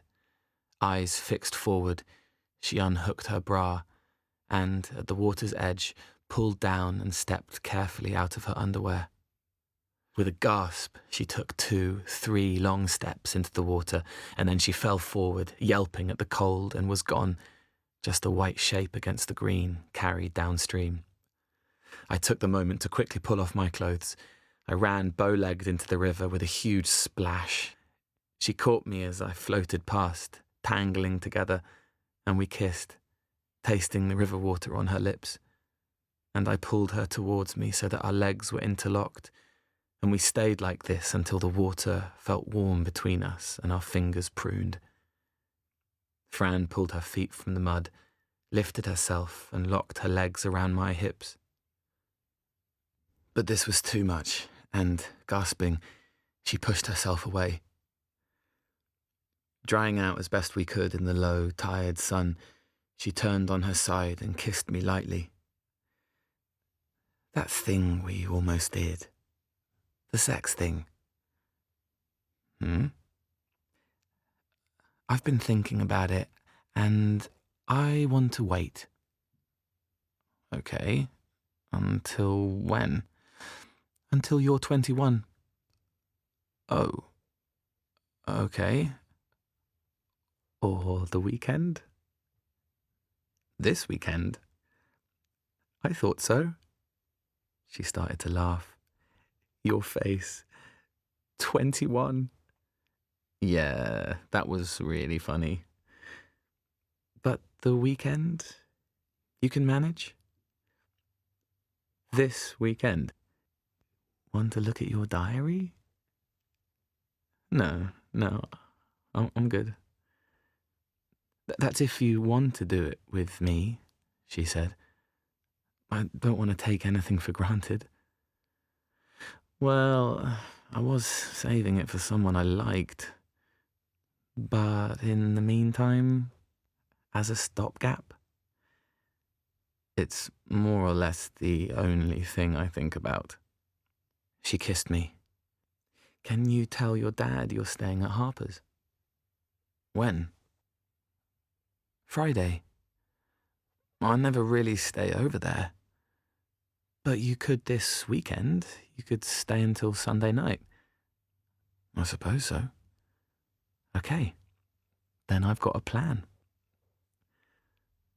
The thought of it carried me home in darkness, grinning all the way. More often than not, my father would be in bed when I returned, and I'd check the glass in the sink, sniffing to see if it was whiskey or water. The words, "do not combine with alcohol," haunted me. When I entered, he was standing at the turntable, an album sleeve in his hand, his head bopping at tremendous speed. On the phone table was a large, glossy piece of paper folded into quarters. In Harper's handwriting, "We missed you, stranger. So many secrets." Without unfolding the paper, I knew what it would be. We'd taken the photographs the week before, Alina summoning us one at a time to pose in front of a white sheet. The result had all the dead-eyed awkwardness of my school photos, but with the added unhappiness of a sword pointing at the lens. Still, no one will ever see it, I'd thought, misunderstanding the purpose of publicity. "I think you look very cool," said Dad, "with your sword and everything." I'd already told him about the play, in the high-minded elation that had followed the all-night party. Now, cycling to Harper's, I told myself that it was not a big deal. Lloyd opened the door. "By my troth, 'tis thee." "Hello, Lloyd." "Why dost thou call here so late in the eventime, arrant knave?" "Look, is Harper there?" Lloyd bowed and beckoned me in. "But leavest thou thy sword outside?" Harper stood at the end of the hall, Fox grinning behind him. "Lewis, you are full of surprises." "Indeed, sir," said Lloyd. "Quite the dark horse he is." "Are you going to keep that up, Chris?" I said. "First names, keep calm, stay in control." "They're just leaving," said Harper. "Do not lose thy rag with me," said Lloyd. Fox stepped outside, but Lloyd was incapable of leaving without some final flourish. "We saw your dad, Lewis." He clicked his fingers quickly, crooner style. "The jazzer, jazzing out. Pow!" Visions of smashing his head into the doorframe or running him through just as Romeo murders Tybalt. "Lloyd," said Harper, "go." "Good night, sweet prince. Good night." A moment while the door closed, the laughter faded away. "Come on," said Harper. "Let's play pool." "You break." "I met this girl by accident. She's just left Chatsbourne, Fran Fisher. Do you know her, Fran Fisher? Your stripes, I'm spots. And she was doing this play thing, the one they told us about in school. Oh, nice shot. And the only way to see her was to join, so that's what I've been doing, at a play. Bad luck. My go. And it's not bad, you know? It's fine. I quite like the people. Yes! A bit pretentious, but they're not taking the piss all the time. And it's a nice venue. Oh, shit. You'll go. I even think it might be quite a good production. Helen Beavis is doing the design. The Bricky? Yeah, but no one calls her that. They call her Helen. It's refreshing. Also, she's really good at art and stuff. And it's open air, site-specific, in this massive house. It's what? What? You just said it's something site-specific. I just mean that it's not in an ordinary theatre. It's specific to this house. Is it my go? Why are you talking like this? I'm just explaining why I'm doing this Shakespeare play. Your go. But you've never done a play before. You're on. No, and I never will again. It's just... And aren't you just a really shit actor? Me? Yes, I'm really terrible. My go, 2 shots. Well, not terrible. Fran worked on the lines. Fran's the girl, Juliet. Whose go? Yours. All right, top right pocket. I don't know, Martin. It just makes a change from hanging around down here and being shitty to each other all the time. Don't you think it's weird? All the name-calling and stuff. I mean, when it's someone's birthday, shouldn't you, I don't know, buy them a present rather than nick their trousers and set fire to them? Isn't that just deeply, deeply weird? I think this conversation is weird. And this girl, Fran, yes. Is she nice? She's amazing. Attractive? I think she's beautiful. So, have you done it yet? No. Everything but. Everything but, eh? We've got a plan. Well, if you've got a plan. And you like her. Yeah. I really, I love her.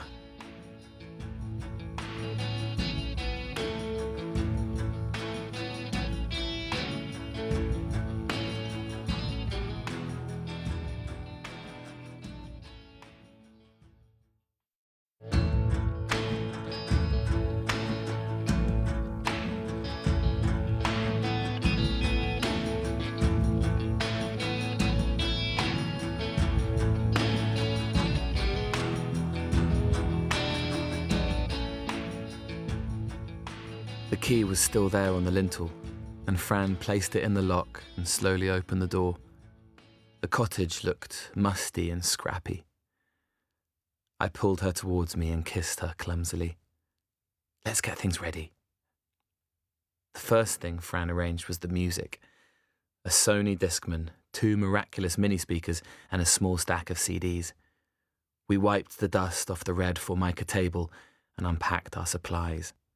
Bananas, Pringles, a torch, 4 bread rolls, and some thin sliced ham, tea bags, plasters, roll-on deodorant, candles, matches. We'd shared the alcohol provision. I had vodka, a 2-litre bottle of Coke, and Fran had Cava and some red wine. I did not unpack the condoms. I'd amassed 6 of them. But even so, the provisions laid out on the table were a strange combination of decadence and practicality. Fran had also managed to pack 2 clean sheets. We felt along the bottom edge of the sofa and tugged. The mechanism gave and the sofa turned into a bed of sorts.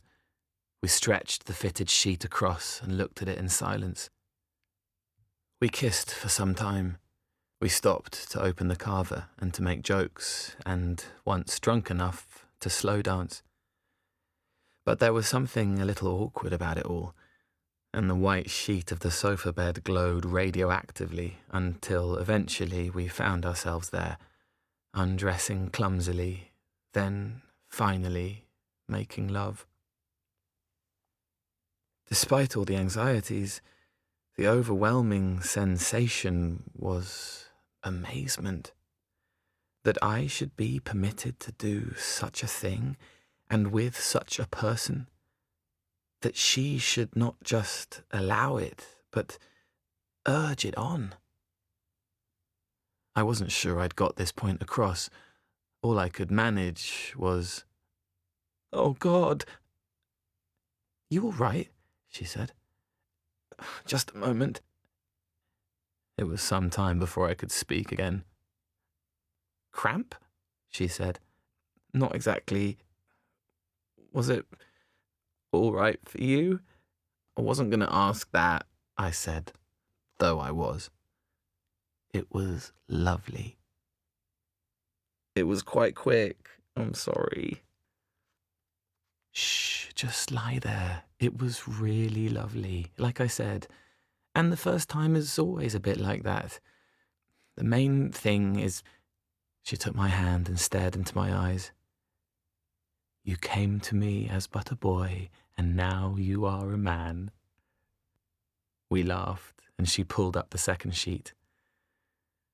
To be lying in a bed with the whole length of our bodies pressed together was, in its own way, just as intimate and startling as the sex itself. We rearranged the sofa cushions into pillows of a sort and reached for our vodka and cokes. Soon we were drunk enough to dance to old Prince songs. In the shower, we squeezed beneath the feeble trickle, barely wet enough to scrape the dirt from each other's bodies. We dried each other on yesterday's t-shirts, and soon we were back on the sofa bed, less panicked and self-conscious this time, more at ease, and Fran was right. That was the time that mattered. And so we slept. Finally, late in the morning, we tidied up and compiled a list of supplies for the rest of the weekend. I was still obliged to work 3 hours at the petrol station, but this would allow Fran to read and sleep. If I closed up promptly, I could be back by 8:30. We walked to where we'd stashed our bicycles. She kissed me, and I set off towards town, and the start of a series of catastrophes, each greater than the last, each following on immediately like the end of a Shakespeare play. A deep ache had set in, an exhaustion that seemed quite overwhelming. I fell asleep, my head on the counter, trusting the beep of the pumps to wake me. A large, blonde, crop-haired man was standing over me, his knuckles rapping on the counter near my head. "You all right there?" "Sorry, dropped off. So sorry. Pump number 2. 2. That's £30. He grinned unpleasantly. "Big night last night?" "Yes," I said, and handed him his receipt. "Anything else?" "No, I'm good." "You get some shut-eye." And that was my last customer. A little before 8, I turned off the forecourt lights, took the tray from the till, and, standing in the doorframe between the counter and the office, swapped the scratch cards for one 20, one £10 note. In the back office, I loaded my rucksack with all the champagne flutes that I'd have to get rid of and returned to the shop to turn off the lights. The crop-haired man was there, and behind him, "Mike! Hey there!" Mike said nothing, just shook his head sorrowfully, and an awful cold nausea rose up inside me.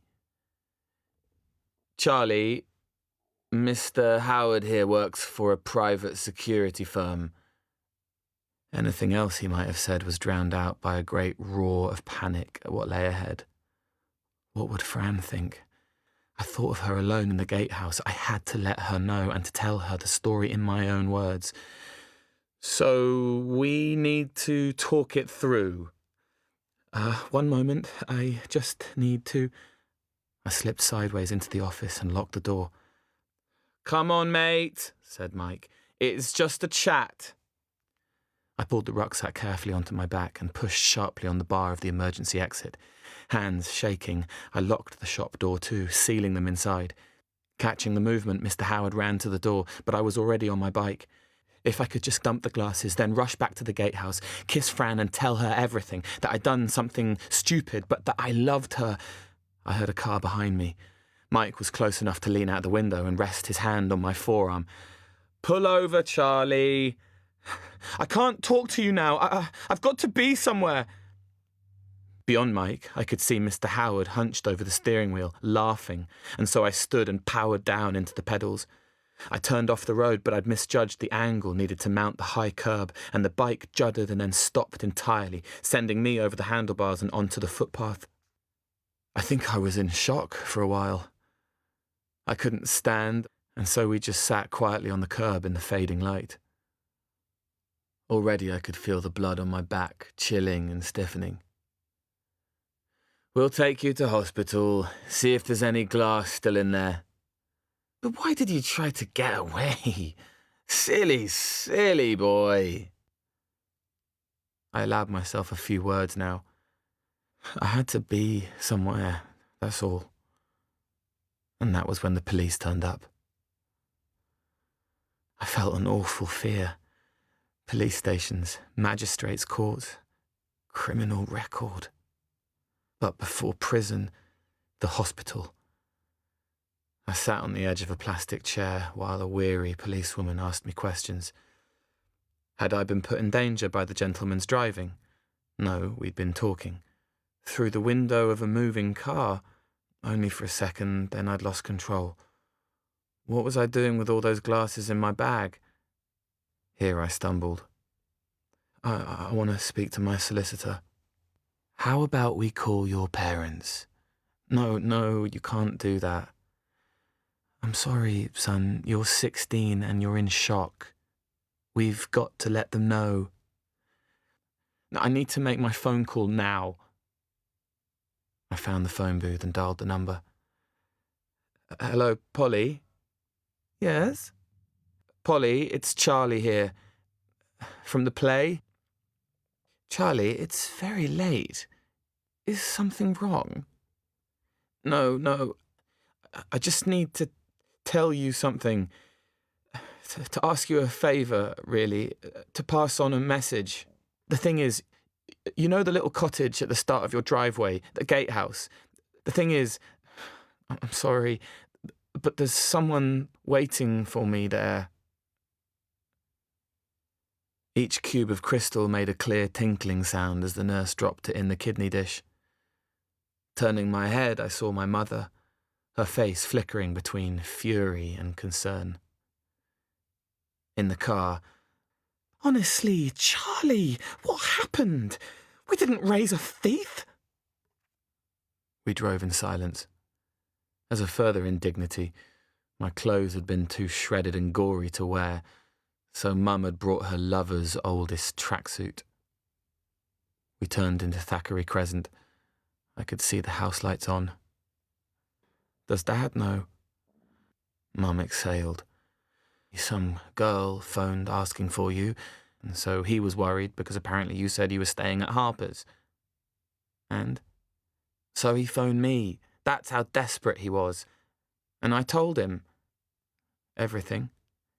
Yes, because he's your father." He was standing with his back to me, a cigarette pinched between his knuckles, the remains of others piled high in the ashtray next to the whiskey bottle. "Hi, Dad." "How much?" I sighed. "You mean how much did I steal? Not, 'Hey, Charlie, how's your back?' Mum told me you were fine. Don't give me that." "Try, I was worried about you, Charlie." "Don't change the subject. How much did you—" "I don't know. Couple of $100. If you need more money, you work more hours. That's what work is." I laughed. "I just don't know if you're in a position to lecture me about my work ethic or money." He recoiled. I saw it, as if from a blow, and I kept going. "I come home and think it's 5 PM. Is he going to be pissed? Has he been crying? Has he left the house today? You're miserable, Dad, and you're miserable to be with." There was no sound except the soft click of the needle. "Do I embarrass you?" he said. "No." "Are you ashamed of me?" "I don't know. Are you ashamed of me?" "Of course not. You're my son. I love you. But are you proud of me, Dad?" He didn't speak. Instead, he looked to the floor, frowning. "No. Not right now. No." I left the house, red-eyed and shaking. I arrived at the gatehouse a little after 3 AM. On the phone, Polly had been straightforwardly furious. How dare we abuse her hospitality in this way? We were trespassers. No, burglars. I lay carefully on the sofa bed, face down to protect the wounds, and surrendered to exhaustion.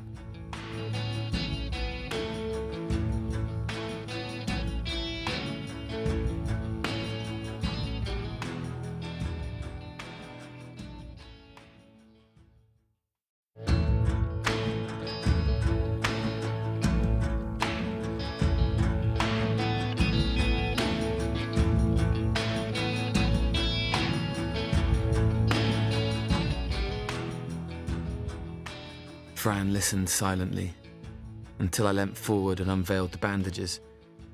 She gasped gratifyingly, but the sympathy was not enough to cancel out an uncomfortable truth. "But you were stealing the money?" "Yeah." "And now you're being prosecuted?" "Maybe. Don't know yet." "Wow. Okay. She took my hand again. "I'm sorry. That's tough. It was a mistake. To steal it or get caught? Both, obviously." She glanced back to the stall. "I said I'd cover for my friend." "Of course. I'll see you tomorrow." "Yeah," I said, though I already knew I'd not be going back. "Love you," she mumbled. "You too." It was early evening when I entered Thackeray Crescent and noted that all the curtains were still drawn despite the daylight. I broke into a run, shouting, "Dad! Dad!" pounding up the stairs and into Dad's room, my father face down on the bed, the whiskey bottle on the floor. "Oh, Christ!" I put my hand on his shoulder and turned him over. The air from his lungs was hot and foul with alcohol, but he was breathing, and I scrambled through the mess, the bottles and glasses and foil packs, looking for clues. Should I call an ambulance? Dad! Dad! Wake up! But there was nothing, just the rattle of his breath. I knew that sleep was the enemy, and so I found the tumbler of water he used to wash down pills.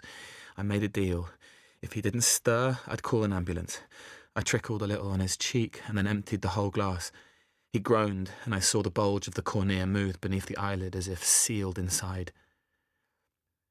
I slipped my arm around his back and into his armpit, pulled up and rolled him forward, rocking him onto his feet, then carrying him towards the bathroom, where he fell forward and came to a halt with his head against the toilet system, and here, thank God, he vomited, violently and wretchedly. With one hand I reached into the bath and set both taps running. I helped him stand then, still in his underwear, sit on the edge of the bath and roll into the water like a scuba diver off a boat. After half an hour, it seemed safe to leave the bathroom. I tidied his bedroom, changed the sheets, then put the pills out of sight in a drawer. I went downstairs and opened all the windows, and all this time I was looking for a note. Its absence heartened me, and I held tight to the idea that it was some solitary party that had got out of hand, a misjudgment, nothing to do with the things I'd said or done. On the sofa, I constructed a nest of cushions to keep him upright. Eventually, when I felt that it was safe, I walked him upstairs and put him to bed. I lay down next to Dad. I'd stay and keep an eye on him. It was unnerving to wake up with my father's head on the same pillow. I stretched, and it all came back. Fran's awkwardness, the impending prosecution, abandoning the show, exam results. The day brought a parade of phone calls and visitors, each more urgent than the last. "Where are you, Charlie?" It was Ivor. "I'm sorry, Ivor. I can't do it." "Okay, look, I know there was an incident. It's not that. We're putting it behind us. But it's not just that. It's a family matter."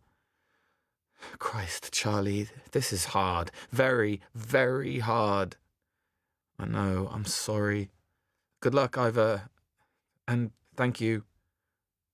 I hung up and leapt for the front door. "Where were you?" Harper stood on the doorstep. "Just woke up." "How did you do?" "B's, mostly. A couple of A's. Enough for college." "And me?" He sucked air in through his teeth. "It's not good, mate." I laughed. "I know. That's why I'm not going." "There's 2 B's in there." "Really?" "I think so." "I'd invite you in, but..." No, that's fine." He hesitated. "Your mum phoned me yesterday. She told me what had happened, with the police and everything." "Christ, Mum. I think she wanted me to check that you were all right, so I'm all right." Good. But he wasn't done yet. "Charlie, if it does go to court, you won't mention my name, will you?" And then, and there, any hold that Harper had over me was broken. My father groaned as I opened the curtains. "I don't think you should drink if you're taking antidepressants."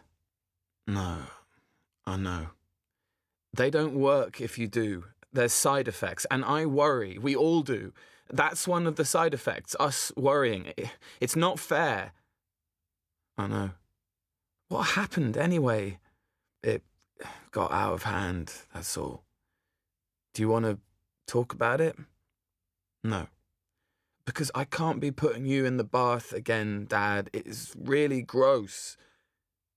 He smiled. "Well, you too. I can't be picking you up off the street." "All right," I said. "Let's both stop that. Giving each other baths." He laughed. "Okay. But no need to tell your mother or sister, or anyone, really. I won't." Mum and Billy came. holding out a supermarket cake. In one vital respect, Harper had been wrong. The two Bs he'd mentioned were in fact B and an A in computer science and art. "Well done," insisted the writing on the cake. The four of us perched on stools at the breakfast bar. "A for art," exclaimed Mum every few minutes. After they'd gone, Dad and I stood at the sink and washed up, eyes fixed on the backyard. "I am proud of you." "For one A and a B?" "Not for that. For other things." He placed one hand lightly on my shoulder for a moment, and then we put away the dishes. Next was Mike, my ex-boss. "It's in no one's interest to take it further. There is the matter of financial recompense." "Oh, really?" said Dad. "How much?" "Well, frankly, Mr. Lewis, it's hard to put a figure on it. It seems that all the staff were at it one way or another." "I've got £100, I said suddenly. I ran upstairs to retrieve the roll of notes hidden in the bunk bed tubing. Mike tucked the roll into his pocket and held out his hand. "No hard feelings. You're a good lad." We watched him go. "I'd have offered him a drink," said Dad, "but all our glasses are nicked." Later that night, I heard the car horn. Dad had just gone to bed, and so I rushed to the window and saw Miles's old Golf pulling up and too many people tumbling out. Helen, then George, Alex, Colin, Lucy, Miles himself, then Fran, laughing and stretching, 2 open bottles between them. I threw the door open. "Shh, be quiet, Dad is asleep." "We need to see you, Charlie," said Miles. "Please," said Fran. 10 minutes. All right, there's a park down the road." In the evenings, the tarmac zone became a kind of shared conference room for local youth, and we checked it wasn't booked, arranged ourselves on seesaw, roundabout, slide and swings. "Charlie, we want you back," said Helen. "No one else can do the part," said Alex. "I've got to look after my dad." "Fine," said Alex, "but you can leave the house." "I can't," I said. "I've got to be there." And everyone was silent for a while. We walked back to the car, the rest of the group contriving to melt away until Fran and I were side by side. After a while, she took my hand. "Nothing's changed. Not for me." "No, me neither." "So come back?" "I'm sorry. I'm not fit for company." "It's not a company, it's a cooperative." A little further. "Can I ask, why not?" I shrugged. Bit blue, I suppose. "And is staying home the answer?" "No, but neither is coming back." "Maybe not, unless it is." We were back at Miles's car now. "The call's at 9 tomorrow," said George. Fran kissed me. "Tomorrow. Please." "Charlie! Oi, Charlie, up here!" From the top row of the seating unit, Helen beamed down. Alex started clapping, then George, then the whole company, and Fran laughing, and I've said, "Now, let's get you into costume." We worked long, long hours. When she could, Fran would come and find me, and sometimes we'd find a private place to kiss and talk until it was almost like before. On the Thursday night, the lights dimmed, the audience fell silent. There was a hand on my back. Lucy, grinning. "Let's do this thing." All the tensions and rivalries were forgotten as we tumbled through this thing, watching each other's scenes, patting backs as actors returned to the wings. Friday night, of course, was pure anticlimax. Saturday matinee was disappointing too, a walk-through in front of half-empty seats. We'd arranged to meet between the shows, slipping away after the matinee to the gatehouse. Where else could we go? It was better now, less ceremonial, a reunion, and afterwards we lay face to face in the cool, dim room. "Are you sad?" "About what?" "The last night. I always get a bit sad. All that work and it sort of evaporates." We kissed. "Monday," she added. "You can take me out for that famous coffee." At 7 p.m, Ivor made another of his impassioned speeches, and we began. I said my last line, "This is the truth, or let Benvolio die," and left the stage, with nothing left to do but fill an empty space in the final scene. In the meantime, we gathered in the wings and watched whatever scenes we could. "Aren't they good?" whispered Alex during Paris and Juliet's humiliating courtship. And I wondered who else could see the pain of George's kiss on Fran's cheek. And then everything seemed to accelerate, and the dead bodies were carried aloft as we processed through the audience. "For never was a story of more woe than this of Juliet and her Romeo." Dad was on his feet, cheering louder than anyone, arms above his head. "More! More! More!" And not for the first time that summer, I wanted simultaneously to run away and to stay there forever.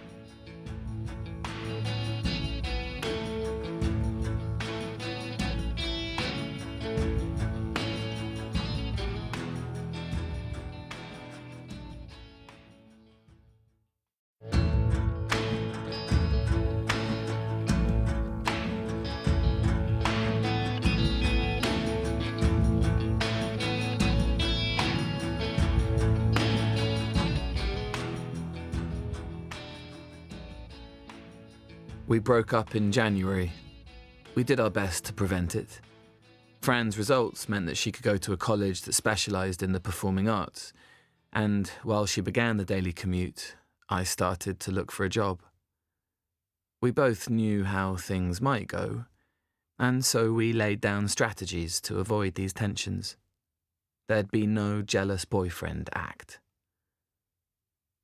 There was a tenderness to that time, a sense that we were taking care of each other, and for a while it seemed plausible that we might make it through.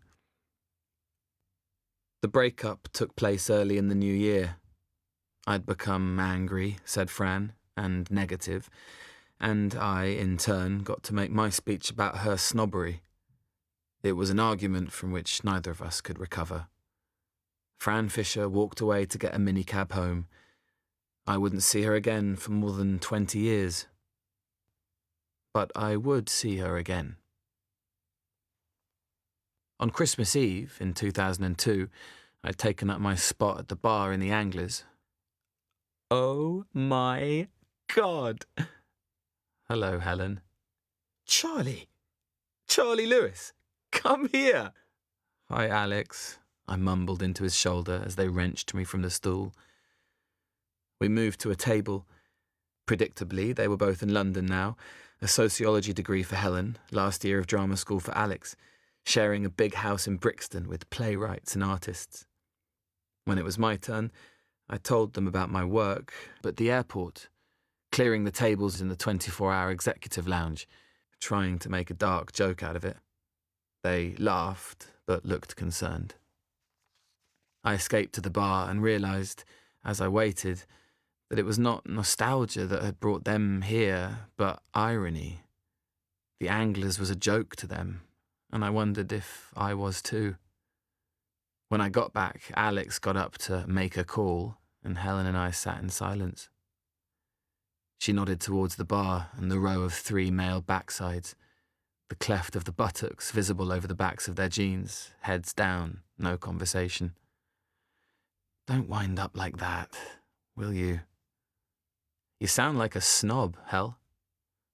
I'm not a snob, but you're too young to have a local. Honestly, Charlie, you need to move away, just for a bit. You've got to do something else. Just try at least. Alex was back. "Have you told him yet?" he asked. Helen took a deep breath. "We've got a spare room. You could get a bar job or temp or something, and in September go back to college." "I can't. Dad, you said he was better, but I can't just walk away." "You wouldn't walk. We'd give you a lift." "On Boxing Day, we'll wait until 7. "Charlie," said Alex, "all we want for Christmas is you." In September 2003, at 23 years of age, I went back to school. My tutor suggested that I take a course in visual effects and animation, and while I assembled all these skills, something happened to the culture around me. The zombies and vampires that I'd loved to draw took over, and so now that's what I do: visual effects, computer science, and art. Alex Asante went to Los Angeles. We still see him all the time, but mainly on TV. I met Neve, exchanged restaurant work for full-time post-production. Helen met Freya, fell in love, and moved to Brighton. Walking on the beach there, she told me they were getting married and asked me to be her best man. And when the time came, I asked her to be mine. And then, a month before the wedding, an email arrived announcing a London reunion for the full Fathom 5 Theatre Cooperative 1996 to 2001. The venue was the top room of a pub in Stoke Newington. I met Helen, and we trotted up the narrow stairs to the function room. I found myself standing next to Lucy Tran, a paediatrician now, brisk and funny until... Anyway, have you seen her? Seen who? Well, you didn't come here to see me. No, I just presumed she wasn't coming. Oh, she's here, sitting down somewhere. Look, over there. And through a gap in the crowd, I saw her on a chair by the window, one hand resting on the bulge of her pregnant stomach, talking intently to a girl 10 years old who could only be her daughter. Lucy patted my arm. "Good luck." Fran Fisher laughed at something the girl had said, then sent her off, and, in doing so, saw me. We made a series of garbled gestures. "Look at you. Talk soon. 5 minutes. "Hey there. You all right?" "George," I said, and we performed the little dance, half handshake, half hug. "It's weird, isn't it?" said George. "We thought about not coming." "It is weird," I said, and I thought, we? I saw Helen. Isn't Helen great? She is great. Have you spoken to... No? I know she'll want to speak to you. And I thought, how do you know? You look good, Charlie. You too, George. So, tell me everything that's happened in the last 20 years. He didn't tell me everything, but enough. George Pearce went to Cambridge, as planned, and after graduating with a first, he took his PhD. He specialised in Jacobean playwrights, and when the London Company put on a production of The White Devil, he was asked to talk to the cast about the play. There, playing the role of lady-in-waiting, was Fran Fisher. Afterwards, they went for coffee. Fran was married to another actor, and they had a daughter, Grace, 2 years old. The husband was a drinker, a possible philanderer, irresponsible. But she loved him and loved being a parent and thought they could survive if he sorted himself out. 5 years passed. One Friday, George was invited to a dinner party. A woman would be there, a French translator, single mum. He didn't want to go, of course, but the friend insisted, and... It would require a sourer heart than mine to resent George's obvious happiness. Even after all these years without seeing them, I knew that they would be happy together.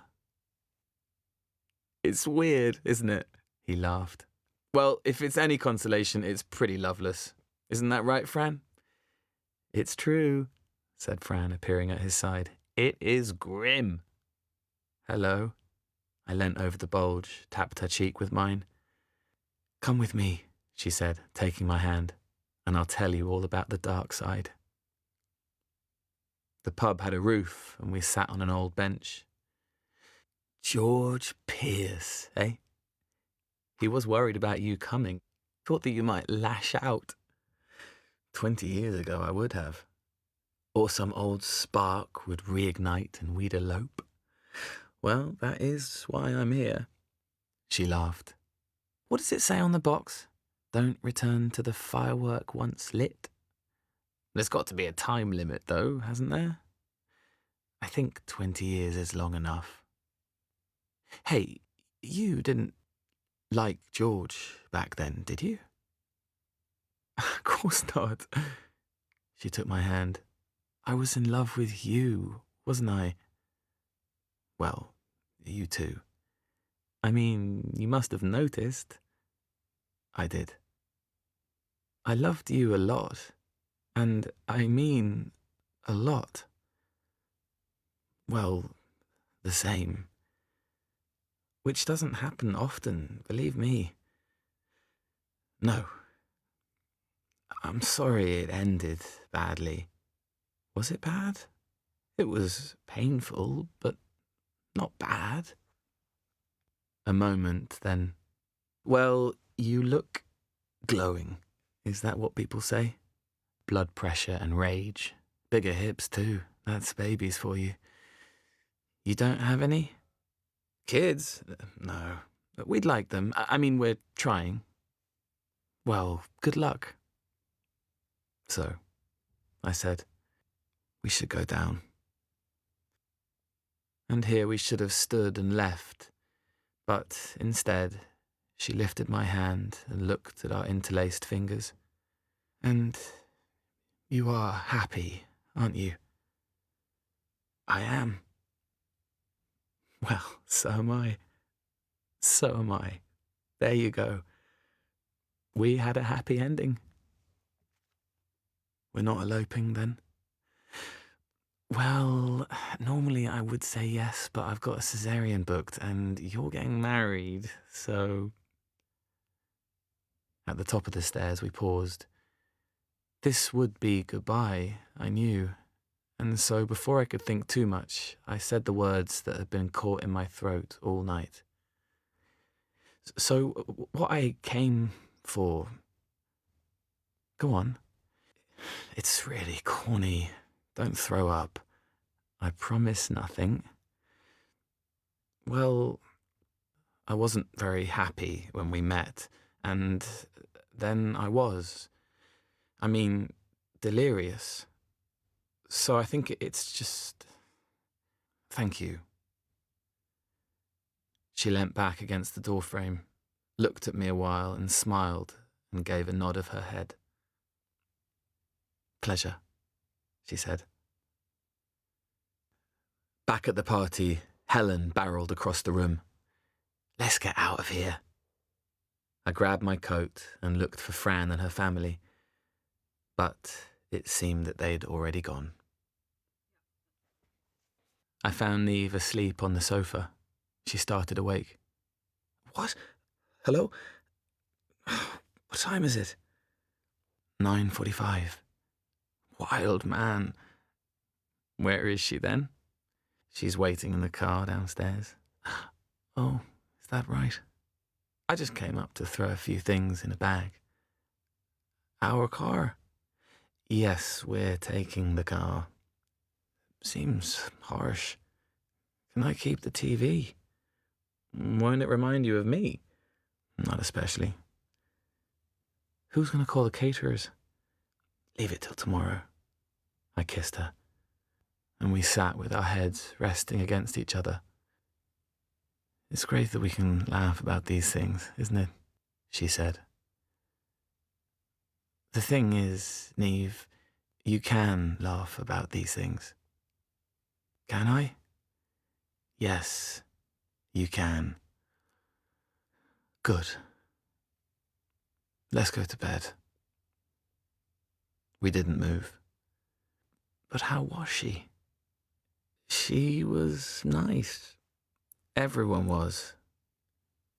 She was happy. You too?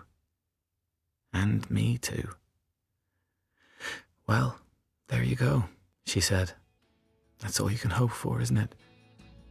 That's what you want. And now you know. And now I know.